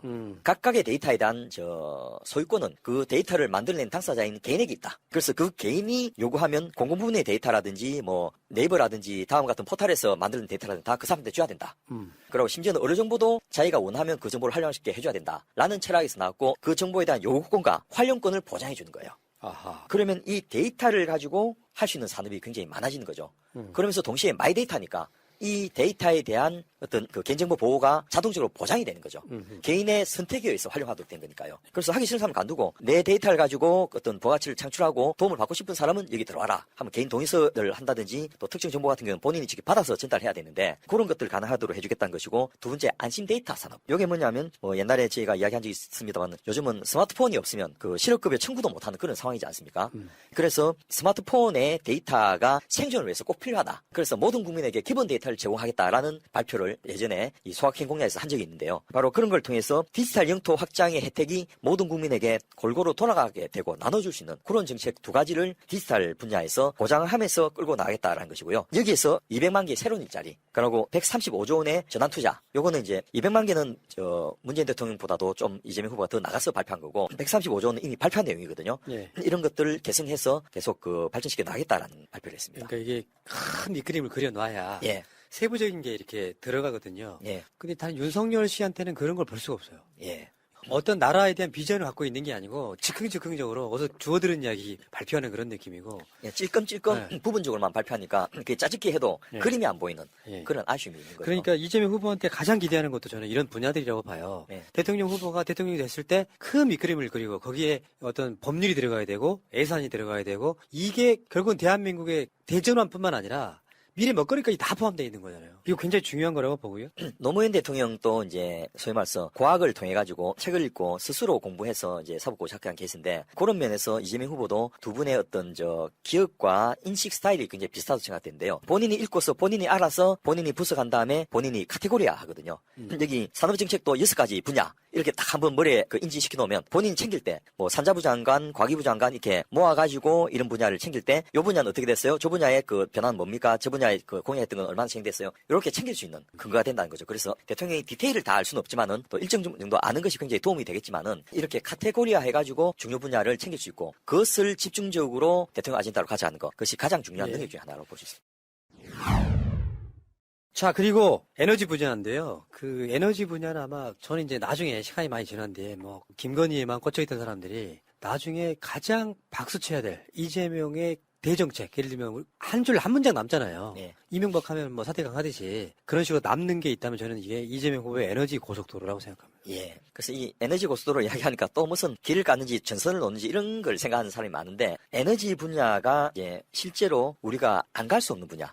왜냐하면 이 아리 100이라 해가지고 그 신재생 에너지 100%로 이 생산을 하지 않으면 유럽에서는 관세를 매기기로 이미 발표가 돼 있거든요. 그래서 유럽에 수출할 때 관세를 그 나라에 18%씩 내고 수출할 것인지 아니면 아예 우리가 먼저 솔선수범해서 아리100을 달성해가지고 관세 없이 수출할 것인지를 선택하는 그런 기록이 쓰여 있다는 거죠. 그래서 이거는 뭐 하기 싫다고 거부할 수 있는 게 아니고 안 가면 도태되는 그런 어쩔 수 없는 상황인데 이것을 기회로 쓰겠다는 겁니다. 실제로 최근에 윤석열 씨는 지금 탄소제로에 역행하는 거 예. 굉장히 많이 하고 있거든요. 말도 안 되는 거 불가능한 거예요, 그거. 예. 일단 현실적으로 그게 유지가 안 되고 국가적으로 손해가 되는데 그런 내용을 뭣도 모르고 이야기를 하고 옆에서 아무도 안 말리는 걸 보면서 야, 저 팀에 나라를 맡겨서는 안 되겠구나 이런 생각을 다시 한번 하게 되는데요. 네. 일단 에너지 분야는 연간 규모가 100조 원이 넘습니다. 우리나라가 해마다 이제 배럴당 그 원유 단가에 따라서 달라지긴 하지만은 60조 이상을 원유를 수입을 합니다. 예. 그리고 한전과 발전 공기업들이 생산해서 판매하는 에너지 가격이 한전 자체 매출만 67조가 넘거든요. 그래서 에너지 산업 분야가 연간 100조가 넘습니다. 이게 기존의 화석 연료 중심의 발전은 이미 이제 불가능한 것이 예정돼 있기 때문에 얼마나 빨리 얼마나 효율적으로 얼마나 생산성 높게 전환할 수 있냐가 우리 경제의 미래를 좌우하는 굉장히 중요한 과제인데요. 이재명 후보는 이 어쩔 수 없는 연간 100조 원의 그 경제 규모를 우리의 기회로 쓰겠다는 겁니다. 어차피 우리가 100조 원을 수입하고 100조 원을 생산해서 국민 경제로 돌려야 한다면 이것을 우리의 기회로 써가지고 이 신재생 에너지를 전환해주면 그만큼 사줄 수 있는 여력이 된다는 이야기지 않습니까? 소비력 자체가 성장 기반이 된다는 거죠. 그래서 이 우리의 에너지 생산력과 소비력을 가지고 남들보다 빨리 국가적인 전환 정책을 시행해서 신재생 에너지를 자리 잡도록 해주겠다. 그런 이야기를 했는데 그것을 어떻게 비유했냐면 박정희 대통령께서 경부고속도로 놓은 것을 산업화 고속도로, 김대중 대통령께서 전국의 광통신망을 깐 것을 인터넷 고속도로, 그리고 이재명 시대에는 바람과 햇빛이 달리는 에너지 고속도로 이렇게 같은 정도의 가치를 두고서 이걸 중점 산업으로 하겠다라는 것이고 그 안에는 그 태양전지 풍력발전, 에너지 저장 장치, 뭐 ESS 이런 것들 포함해가지고 다양한 신재생 에너지를 생산하는 거, 그리고 이것을 활용해서 미래차 같은 것들 만드는 거, 수소경제를 육성하는 거 이런 것들을 모두 포함해갖고 우리 경제에 새로운 하나의 주력 산업을 키우겠다는 것이고요. 뭐 그냥 좀 쉽게 이야기하면 그 서해안에 복합 화력발전소 하나 있지 않습니까? 이거 하나를 폐쇄하려면 조그만 소규모의 마이크로 그리드를 하죠. 그 지역에 생산해서 그 지역에 소비해서 송전 배전의 그 비효율을 없애는 그런 신재생 에너지 발전소 100개가 필요합니다. 그만큼의 신규 투자와 고용 창출과 새로운 생산성 증가에 기회가 생기 있다는 거기 때문에 이것을 이제는 그 어쩔 수 없이 끌려가는 것이 아니고 가야만 한 길이라면 우리가 선도적으로 앞서서 나가면서 이걸 통해서 그 신성장 동력을 만들겠다는 그런 발표를 했습니다. 예, 맞습니다. 근데 에너지 대전원에서 정의로운 전환이라는 것은 제가 예상하는 그거죠. 예, 맞습니다. 어떻게 알고요? 이제 모든 일에는 명함이 있을 수밖에 없지 않습니까? 예. 이렇게 신산업이 뜨면 구산업에 종사하는 사람은 실시가 돼야 돼요. 지금 전기자동차와 자율주행 자동차가 엄청나게 각광을 받고 뭐 그 생산 라인이 폐쇄되면서 전기자동차를 대체되고 하니까 이 자동차 노조 같은 데서 굉장히 불안해하는 상황이거든요. 그런데 이걸 막을 수는 없어요. 네. 안 할 수도 없거든요. 그런데 이 스웨덴, 노르웨이, 핀란드 같은 이 기술 혁신 강국들은 어떻게 했냐? 국가가 이 사람들을 삶을 보장해 주는 거예요. 하나는 이 사람들이 실직자가 되고 잘려도 전혀 생활에 문제가 없도록 그 교육, 노후소득 보장, 또 노인 돌봄, 보육 이 모든 복지 시스템을 국가가 완비해 주는 게 하나고 있고요. 예. 두 번째로 그렇게 잘린 근로자들이 산재 대학을 다시 다니든지 대학원 과정까지 다시 공부하게 해가지고 생산성 높고 새로운 기술에 맞는 이 고급 기술자로 다시 태어날 수 있도록 교육을 다 시켜주는 거예요. 바로 그런 두 가지 정책을 통해서 노사 합의하에 이런 전환을 이루어냈거든요. 바로 그런 것을 하기 위해서 정의로운 전환이라는 과제를 내는데 소위 말해서 새로운 신성장 동력이 되는 잘 나가는 분야에서 세금 걷어가지고 어려운 분야에 도와주겠다는 거예요. 그래서 산업 구조가 바뀌어도 그로 인해서 손해보는 사람이 없도록 다 같이 어울려갈 수 있는 시스템을 만들겠다. 라고 아주 디테일하게 제시를 해서 이 하나가 향후 노사 분규라든지 또 노사정 합의라든지 그 이런 쪽에 어떤 근거가 되는 굉장히 큰 그 선언과 약속을 한 게 아닌가 싶습니다. 예. 그리고 지금 그 부처 명칭도 기후에너지부라는 말에서 느껴지듯이 이제 탄소 제로 시대에 맞춰서 앞에 기후를 붙여갖고 다 그게 의미가 느껴지니까 아 이거 중요하구나. 뭐 윤석열 씨 지금 뭐 탈원전 멈추겠다, 또 원전 비중을 높이겠다, 뭐. 예, 뭐 또 여가부 폐지하겠다 이런. 그 말도 안 되는 거잖아요. 왜냐하면 그게 단편적으로 그렇게 볼 수 있는 게 아니라 국가라고 하는 것은 뭔가를 조정해내서 뭔가 전체적으로 봤을 때 균형감을 가진 걸 이야기해야 되는데 원전 지금 탈원전 시작도 안 했는데 탈원전 해가지고 전기료가 올랐으니까 내가 당선되면 전기료 깎아줄게. 이게 사실상 가짜뉴스거든요. 예, 파스칼인가 누가 했는지 제가 오래돼서 기억이 안 납니다만은 이 역사는 끌고 가지 않으면 끌려간다라는 말이 있지 않습니까? 이미 에너지 전환은 그 세계적인 추세고 그 기존 사실이 돼버렸습니다. 근데 여전히 우리 혼자만 원전을 지키면서 이걸 계속하겠다 하면 결국 세계에서 소외당하고 경제적으로 배제당할 수밖에 없거든요. 예. 그런데 아직도 특정 그 세력들의 이해관계에 충실해가지고 이미 흘러간 그 이야기를 붙잡고 있으면 이게 뭐 나라 꼴이 제대로 되겠습니까? 그래서 그거는 이미 안 되는 건데 그런 팩트를 속여가면서 이야기하고 또 원전 산업을 굳이 해야 된다면 우리는 하지 말고 그것이 아직은 가능한 나라들에 수출하는 그런 예. 정도로만 하고 또 원전 해체 산업 이런 것들도 새롭게 우리가 할 수 있는 분야니까 그런 걸 키우고 이렇게 하면 되는데 그런 이제 옛날 이야기를 하면 더 이상 국민들이 뭐 바보가 아닌데 그 사람을 신뢰해주지 않겠죠. 그리고 또 하나 재미난 게 노태우 정부 시기에 우리가 동자부라는 명칭이 있었습니다. 동력자원부. 왜냐하면 그때 에너지 파동도 있고 해서 전기 에너지, 산업 에너지가 원천되는 석유나 이런 것들이 굉장히 중요하다는 걸 알아가지고 동력 자원을 담당하는 부서를 따로 만들었었거든요. 예. 그런데 아마 이재명 후보가 이야기하는 기후에너지부는 김성한 의원이 아이디어를 준 것 같은데요. 이분은 이 그린 성장을 하기 위해서 일부러 국회 산자위를 지원했던 분이거든요. 예. 이 옛날 구청장 할 때부터 항상 이런 주장을 해왔는데요. 산업부서와 별도로 이제 이 에너지 대전환이 굉장히 중요한 역할이기 때문에 이것을 위해서 별도의 부처를 만들겠다는 이야기를 공식적으로 한 겁니다. 지금 과학부라는 것도 만들어서 부총리로 하겠다는 거잖아요. 그거랑 연관이 지어지는 측면이 있고. 그렇습니다. 그러니까 지금 뭐 디지털 대전환, 에너지 대전환 여러 가지 대전환, 그러니까 그냥 눈에 그냥 바뀌는 게 아니라 눈에 띌 정도로 확 바꾸겠다는 거거든요. 그렇죠. 그리고 국무위원 중에 한 명이 신재생 에너지만 갖고 이야기한 사람이 있으면 그만큼 이게 발언권이 커지는 거죠. 자, 근데 결국에는 그래도 우리나라가 지금 현재 수출을 잘하고 있는 측면에는 제조업 기반이 무너질 뻔했던 게 지금 다시 그 저력 때문에 지금 하는 측면도 있잖아요. 그러니까 제조업은 없앨 수는 없어요. 아무리 디지털 대전환을 해도. 그럼요. 그 기반으로 가야 되는 건 맞잖아요. 특히 우리가 코로나를 견딜 수 있었던 게 여행이 우리나라 제조업 기반이 무너지지 않았기 때문이거든요. 이 주사기도 만들고 첨단 핸드폰이나 반도체를 만든 나라가 주사기하고 마스크를 동시에 만든 나라가 세상에 별로 없거든요. 미국 같은 나라는 이미 그런 소비재는 대부분 중국에서 수입해서 쓰지 않습니까? 예. 유럽에서도 이걸 생산한 나라가 별로 없었는데 우리는 그런 구시대의 소비재도 계속 생산하면서 또 첨단 제품도 만드는 세계에서 몇 안 되는 그런 나라였기 때문에 이런 엄청난 세계적인 위기에 잘 대응할 수 있던 장점이 있었거든요. 예. 그리고 문재인 정부에서 제조업 르네상스 정책을 국정과제로 채택해서 꾸준히 진행해 왔었습니다. 이런 부분은 이제 일반인들이 잘 모르는데요. 요게 옛날 같았으면 뭐 이명박 박근혜 때는 막 KBS, MBC 같은 데서 다큐멘터리를 만들어갖고 계속 돌리고 이렇게 했을 내용들인데 아무도 이런 중요한 내용을 관심을 안 기울여줘가지고 일하는 사람만 죽으라고 일하면서 이제 국민들 잘 모르는 그런 상황이 됐는데요. 일단 국민소득 3만 불 만들어냈던 것도 제조업 때문이고 이재명 후보는 5만 불 시대에도 제조업은 여전히 성장의 주역이 될 것이다. 이렇게 선언을 했습니다. 예.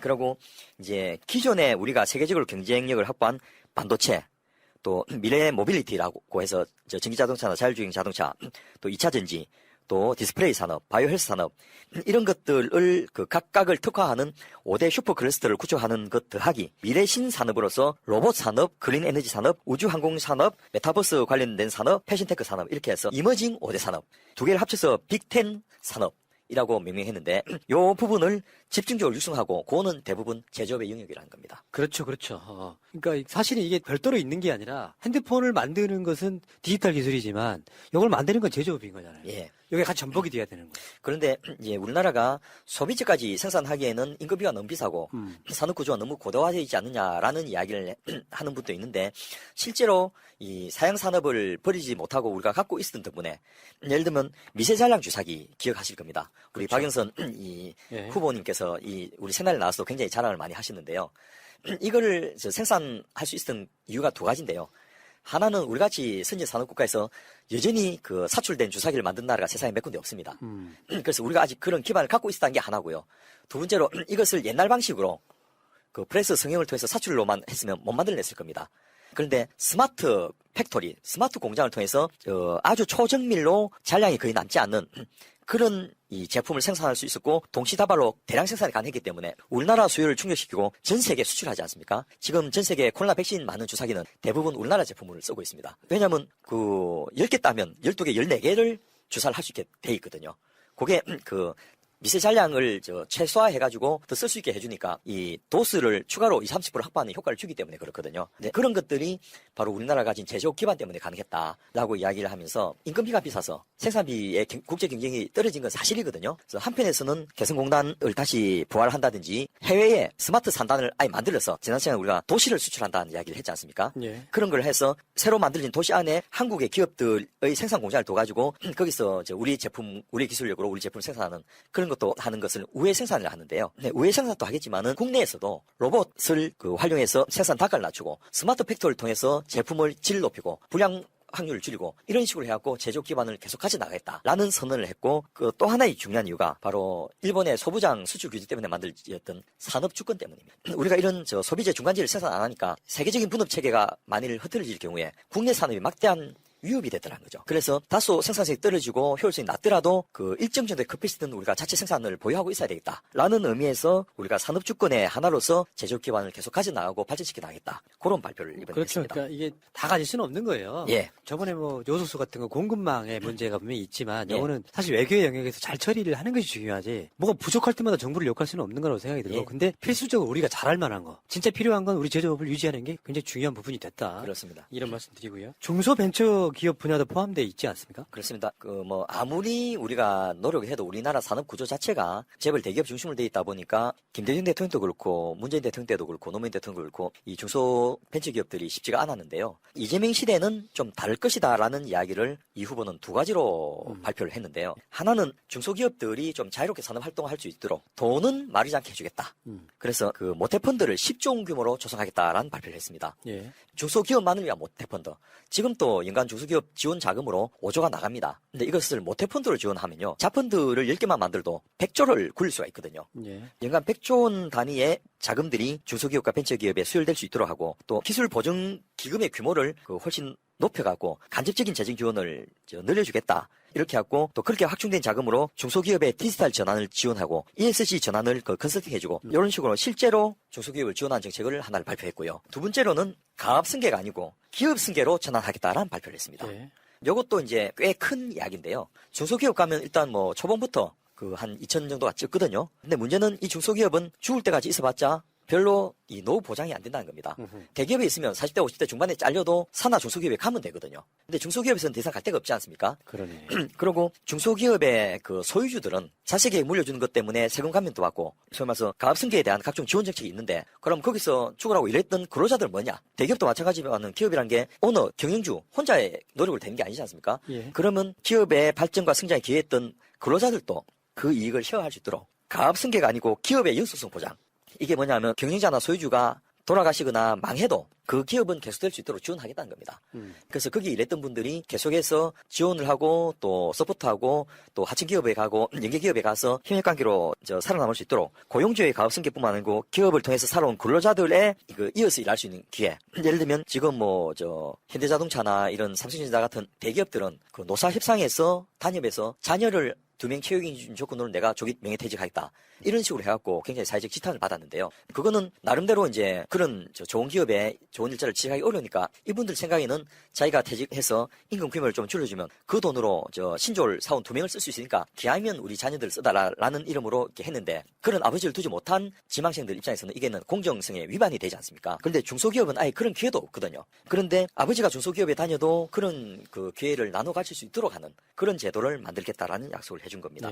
그리고 또 하나 좀 재밌는 게 이런 것들이 나중에 나옵니다만은 교육 정책하고 연계해가지고 대학들이 이들 중소기업에 대해서 기술 지원 또 어떤 새로운 생산력 증대라는 것을 지원하게 하는 그런 부분도 계속해서 연계를 시켜갖고 복합적으로 중소기업이 살 수 있도록 하고 아마 이재명 시대에 가장 달라질 것은 그 공정거래, 대기업의 갑질, 또 불공정 그 하청 이런 부분이 상당히 줄어든 걸 우리가 볼 수 있지 않겠나 하는 기대를 하게 됩니다. 예.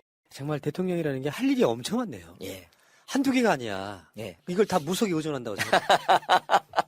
자, 예, 가끔씩 그런 이야기 할 때마다 끔찍끔찍합니다. 그러니까요. 자, 점점을 봤더니 지금 중소벤처기업 없어도 돼. 뭐 이게. 자, 그 다음에 서비스.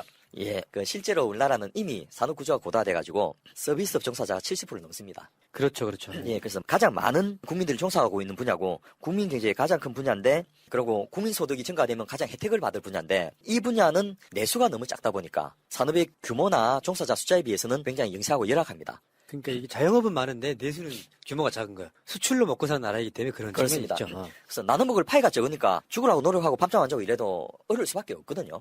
다른 나라 가면 10집 하나씩 치킨집이 있는데 우리나라는 2집 하나씩 치킨집이니까 아무리 맛있는 치킨을 만들어도 이게 팔리는 게 한계가 있을 수밖에 없는 그런 구조거든요. 이 분야를 대통령이 정책적으로 지원을 하겠다는 것인데 제가 좀 놀랐던 것은 이분이 기본소득을 통해서 또 지역상품권을 통해서 내수를 진작시키고 구매력을 만들겠다라는 것은 오래전부터 해온 이야기고 성남시장 때부터 경기지사 때까지 줄곧 하던 사안이니까 당연히 국가적인 차원에서 더 확대시킬 거라는 건 제가 기대할 수 있는데 서비스 분야를 개념을 확 바꿔버렸어요. 아하. 우리는 무슨 식당이나 카페 같은 단수 서비스만 생각했는데 이분은 법률, 회계, 건축, 금융 같은 지식 서비스 산업을 더 육성시키고 확대하겠다.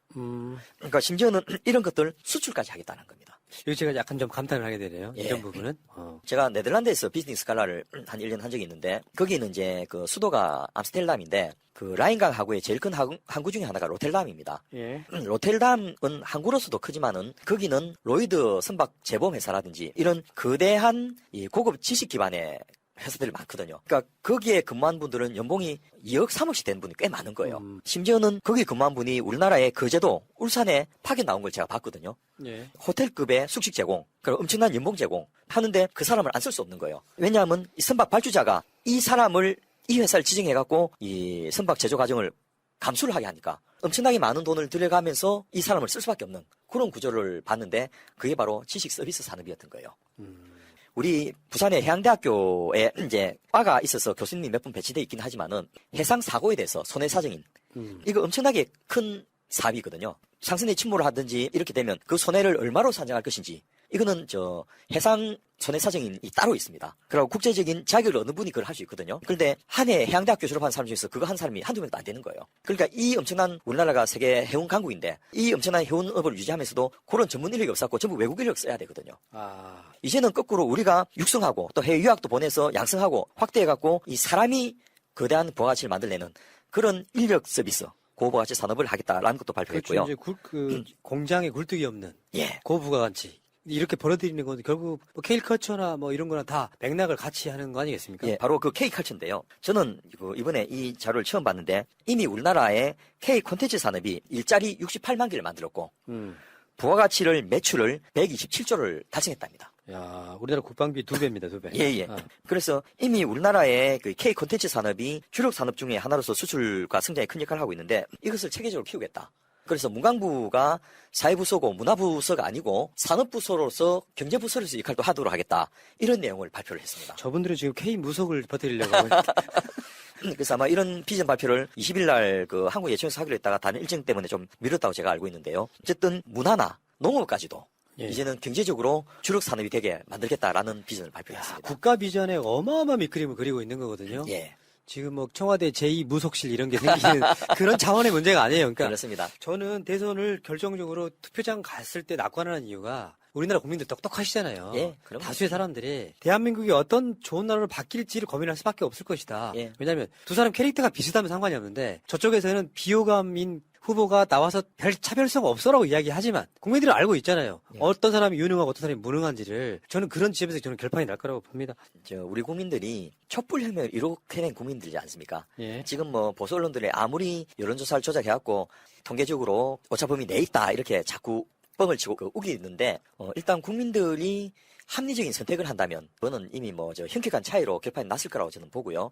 또 이미 우리 국민들은 대선이 과거에 대한 회고 투표가 아니고 미래에 대한 선택 투표라는 걸 알고 있거든요. 예. 그러면 이거는 선택의 여지 자체가 없는 그런 투표가 되지 않겠나 싶습니다. 예. 다음에 이제 그래도 우리나라는 수출로 먹고 사는 나라 아니겠습니까? 예. 그러니까 경제의 중심이 수출일 건 맞잖아요. 예. 그래서 지금 그냥 레벨을 둬도 수출이 계속해서 잘 나갈 건데 문제는 이 수출이 잘 되는 것의 덕을 전 국민이 나눠볼 수 있도록 하는 수직 계열화 구조를 만드는 게 굉장히 중요하거든요. 네. 수출 기업들은 부가치 창출 능력이 5% 내지 7%까지 되는데 이 중소기업들은 1% 이내고 영세 자영업자는 아예 제로고 이런 그 경제 분석들이 있습니다. 그래서 어떻게 이것을 배분을 이득을 잘 할 것인가도 중요한데 또 수출 외형 자체를 키우는 것도 중요하지 않겠습니까? 그런데 우리나라가 세계 1등 제품이 지금 또 69개밖에 안 됩니다. 그래서 이재명 후보는 당신의 임기 중에 이걸 100개 이상으로 늘리겠다. 예. 그래서 탑1인 그런 품목을 늘리는 것을 위해서 전 부처 차원에서 통합 수출 지원 체계를 구축하겠다라는 게 하나의 큰 공약이고요. 또 하나가 메타버스 무역 플랫폼 이거를 처음으로 제시를 했습니다. 예, 메타버스 무역 플랫폼. 지역 순회를 하는 그 매일 타는 버스 메타버스가 아니고 실제로 사이버 가상 공간에서 거래가 이루어지도록 하는 무역 플랫폼인데요. 지금 이 부분에 가장 앞선 데가 아마존하고 이베이 같은 데지 않습니까? 근데 여기서는 인터넷 홈쇼핑 같은 걸 해가지고 물건을 사고 팔거든요. 이재명 후보는 아예 그것을 뛰어넘어서 여러분 청계의 행성의 비밀이라는 그 SF 영화를 보신 적 있는지 모르겠는데 사이버 공간에서 메타버스 공간에서 쇼핑이 이루어지는 그런 장면이 한 20분 넘게 나오는데요. 예. 바로 그것을 현실에 구현해가지고 한국의 상품을 사고 싶으면 이 메타버스 공간에 들어오도록 하겠다는 겁니다. 그러면 구매자의 아바타와 판매자의 아바타가 그 공간에서 만나고 상품의 그 가상 모형을 두고서 설명도 하고 거래도 하고 심지어는 그 디스카운트도 협상하고 구매 조건 것도 하면서 거기서 계약을 해버리는 거예요. 야, 이거는 업그레이드 시켜서 디지털 무역이 가까워지는 거네요. 서로 직접 한국에 올 필요도 없는 거고, 그렇습니다. 오파 때문에 나갈 필요도 없는 예. 거고. 그런데 이 메타버스 공간은 우리가 지금 세계에서 1등을 차지하고 있거든요. 예. 이미 그 오징어 게임 같은 걸 통해서 우리나라의 문화 콘텐츠가 우수하다는 걸 알게 되었고, 또 BTS 공연 같은 것들을 이제 전 세계 팬들이 메타버스 공간에서 볼 수 있도록 해달라는 청구도 있고, 그렇게 해서는 안 된다라는 또 반대도 일부 있고 합니다만은, 현 상태로 갈 경우에 우리가 메타버스 공간의 표준 국가가 될 가능성이 굉장히 많습니다. 아, 그렇구나. 이게 중요하지. 네, 거기에 올리는 그 동영상이나 화면에 그 픽셀을 얼마나 할 것인지, 사양을 어떻게 할 것인지, 압축률을 어떻게 할 것인지, 또 여기에 그 해킹 반지를 어떻게 할 것인지, 이런 것을 우리가 만들면 지금 5G가 우리나라께 표준돼 있지 않습니까? 그런 형태로 메타버스 공간에 대한민국이 표준될 수 있으면요, 계속해서 우리가 1등으로 나갈 수 있습니다. 그러네요. 저번에 문재인 정부가 5G 막 서둘렀던 이유, 미국보다 빨리 하려고. 예. 국제 표준이 되기 때문에 그런 건데, 메타버스는 특히 메타버스 무역 플랫폼 이런 거는 진짜 대한민국이 이걸 선도해 나가면 괜찮겠다 이런 생각이 왜 드네요. 그 경북 시골에 있는 군 단위의 대장간에서 만드는 호미가 이 아마존에서 판매를 하니까 세계적으로 인기가 있어서 대박이 났거든요. 근데 이분은 수공업으로 대장간에서 직접 자기가 만들다 보니까 하루 생산량에 한계가 있는 거예요. 예. 그리고 죽어도 공장 생산을 안 해요. 그래서 문재인 대통령이 미국 방문할 때 이 호미를 직접 여기서 사가지고 가서 백악관에 선물을 한 적이 있거든요. 예. 그럴 정도로 이 인터넷 쇼핑이 보편화되어 있는데, 기존의 인터넷 쇼핑을 한 단계 뛰어넘는 게 바로 메타버스 쇼핑이거든요. 특히나 우리나라가 지금 곳곳에서 시험을 하고 있는데요.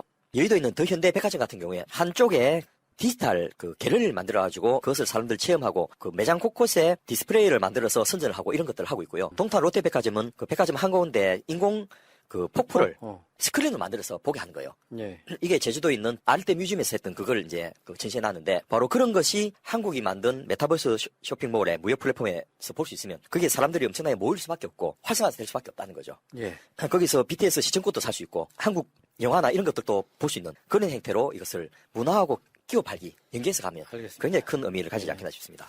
그리고 이제 다뤄야 될 내용이 너무 많아서 예. 오늘 여기까지. 그렇습니다. 그다음에 교육대전환, 국토대전환 할 게 많아요. 그러니까 이게 우리가 대선 나가는 게 더 편하겠어. 아, 이거 그리고 언론들은 받아주지도 않고. 예. 누군가는 정리를 해놔야 되잖아요. 그리고 이 와중에 또 이재명 후보는 산업정책을 또 따로 발표를 했어요. 그래서 이것도 해야 되지. 또 오늘은 일자리 정책 발표했고요. 그리고 이미 이제 발표했는데 잘 국민들이 모르고 있는 게 지역 정책도 이미 다 발표를 해놨거든요. 이것도 어쨌든 한 번씩 다뤄야 되는데 시간이 너무 없어요. 네, 이재명 후보 쪽에다 항의를 하랍니다. 너무 많이 발표하지 마. 예, 예. 따라가기 힘들어. 이게 지금 참 그만큼 이재명 후보가 대통령 후보로서의 자격을 갖춘 사람이라고 생각이 들어요. 고민한 결과물을 내놓는 거거든요. 근데 사람들이 관심이 없는 건 뭐? 이재명 후보 욕설에 관련해서는 이 다음 방송에 우리가 또 준비한 게 있거든요. 근데 실제로 그런 식으로 사실은 그 욕설 파일을 트는 게 페륜이에요. 정의 맥락을 보면 이재명을 공격하는 것은 자신의 어머니를 폭행하고 욕설한 사람을 두드러내는 거 똑같은 행위거든. 근데 그런 짓들을 하고 있는데 사실은 대선 후보라고 하는 사람이 나와갖고 한쪽에서는 K 무속이나 지금 전파하고 계시는 분이 계시고 한쪽에서는 어떻게 하면 나라를 지금 디지털로 바꾸고 대전환하고 각 분야의 뭔가를 확 바꿀 것이냐. 사실은 바꾸지 않으면 도태돼버리거든요. 예. 그런 면에서 누구를 뽑을 것인가는 사실 정해져 있다 이렇게 보지만 그럼 또 뭐 보고 뽑냐라고 물어보면 우리가 방송을 이렇게 하면 또 이런 거 또 안 봐 또 공영방송을 만들지도 않아. 어쩌다는 건지 모르겠습니다. 자 어쨌건 지금 이야기가 준비되어 있는 거 반도 못했어요. 예. 우리가 못 따라가. 제가 웬만하면 시간을 좀 진행을 빨리 하려고 예. 신설이를 자제를 했는데 예. 그러다 보니까 기침하시잖아요. 과부하가 걸리는 거야. 예, 따라가기 힘들어가지고 그런데요. 국민들 입장에서는 행복한 고민이죠. 예. 그리고 그만큼 이제 후보도 준비됐지만은 이 스태프진들이 캠프가 당이 준비됐다는 거지 않습니까? 네. 대한민국은 이제 더 이상 그 특정 대통령 혼자서 끌고 가신 나라가 아닙니다. 네. 그런 각 분야에 포진된 인재와 준비된 자원들이 어우러져야지 이게 국정 운영이 가능하기 때문에 그런 것을 확인하는 과정이 또한 대선 과정이 아닌가 싶습니다. 맞습니다. 자, 우리 위원장님이 이제 방송 끝날 말미에 예. 막 기침을 하면서 방송 오늘 그만하고 싶다 이렇게 시그널을 주셨기 때문에 죄송합니다. 예. 그 약속하셨잖아요. 방송 전에 방송 못하겠으면 기침하시기로. 자, 정권 재창출을 위한 싱크탱크 269회 방송은 여기까지 마치고요. 위원장님은 수고하셨습니다. 고맙습니다. 예, 감사합니다. 여러분 구독이요. 구독 좀 해주세요. 구독이요. 지금 즉시. 완전한 대한민국 문재인과 손잡고 다시 하나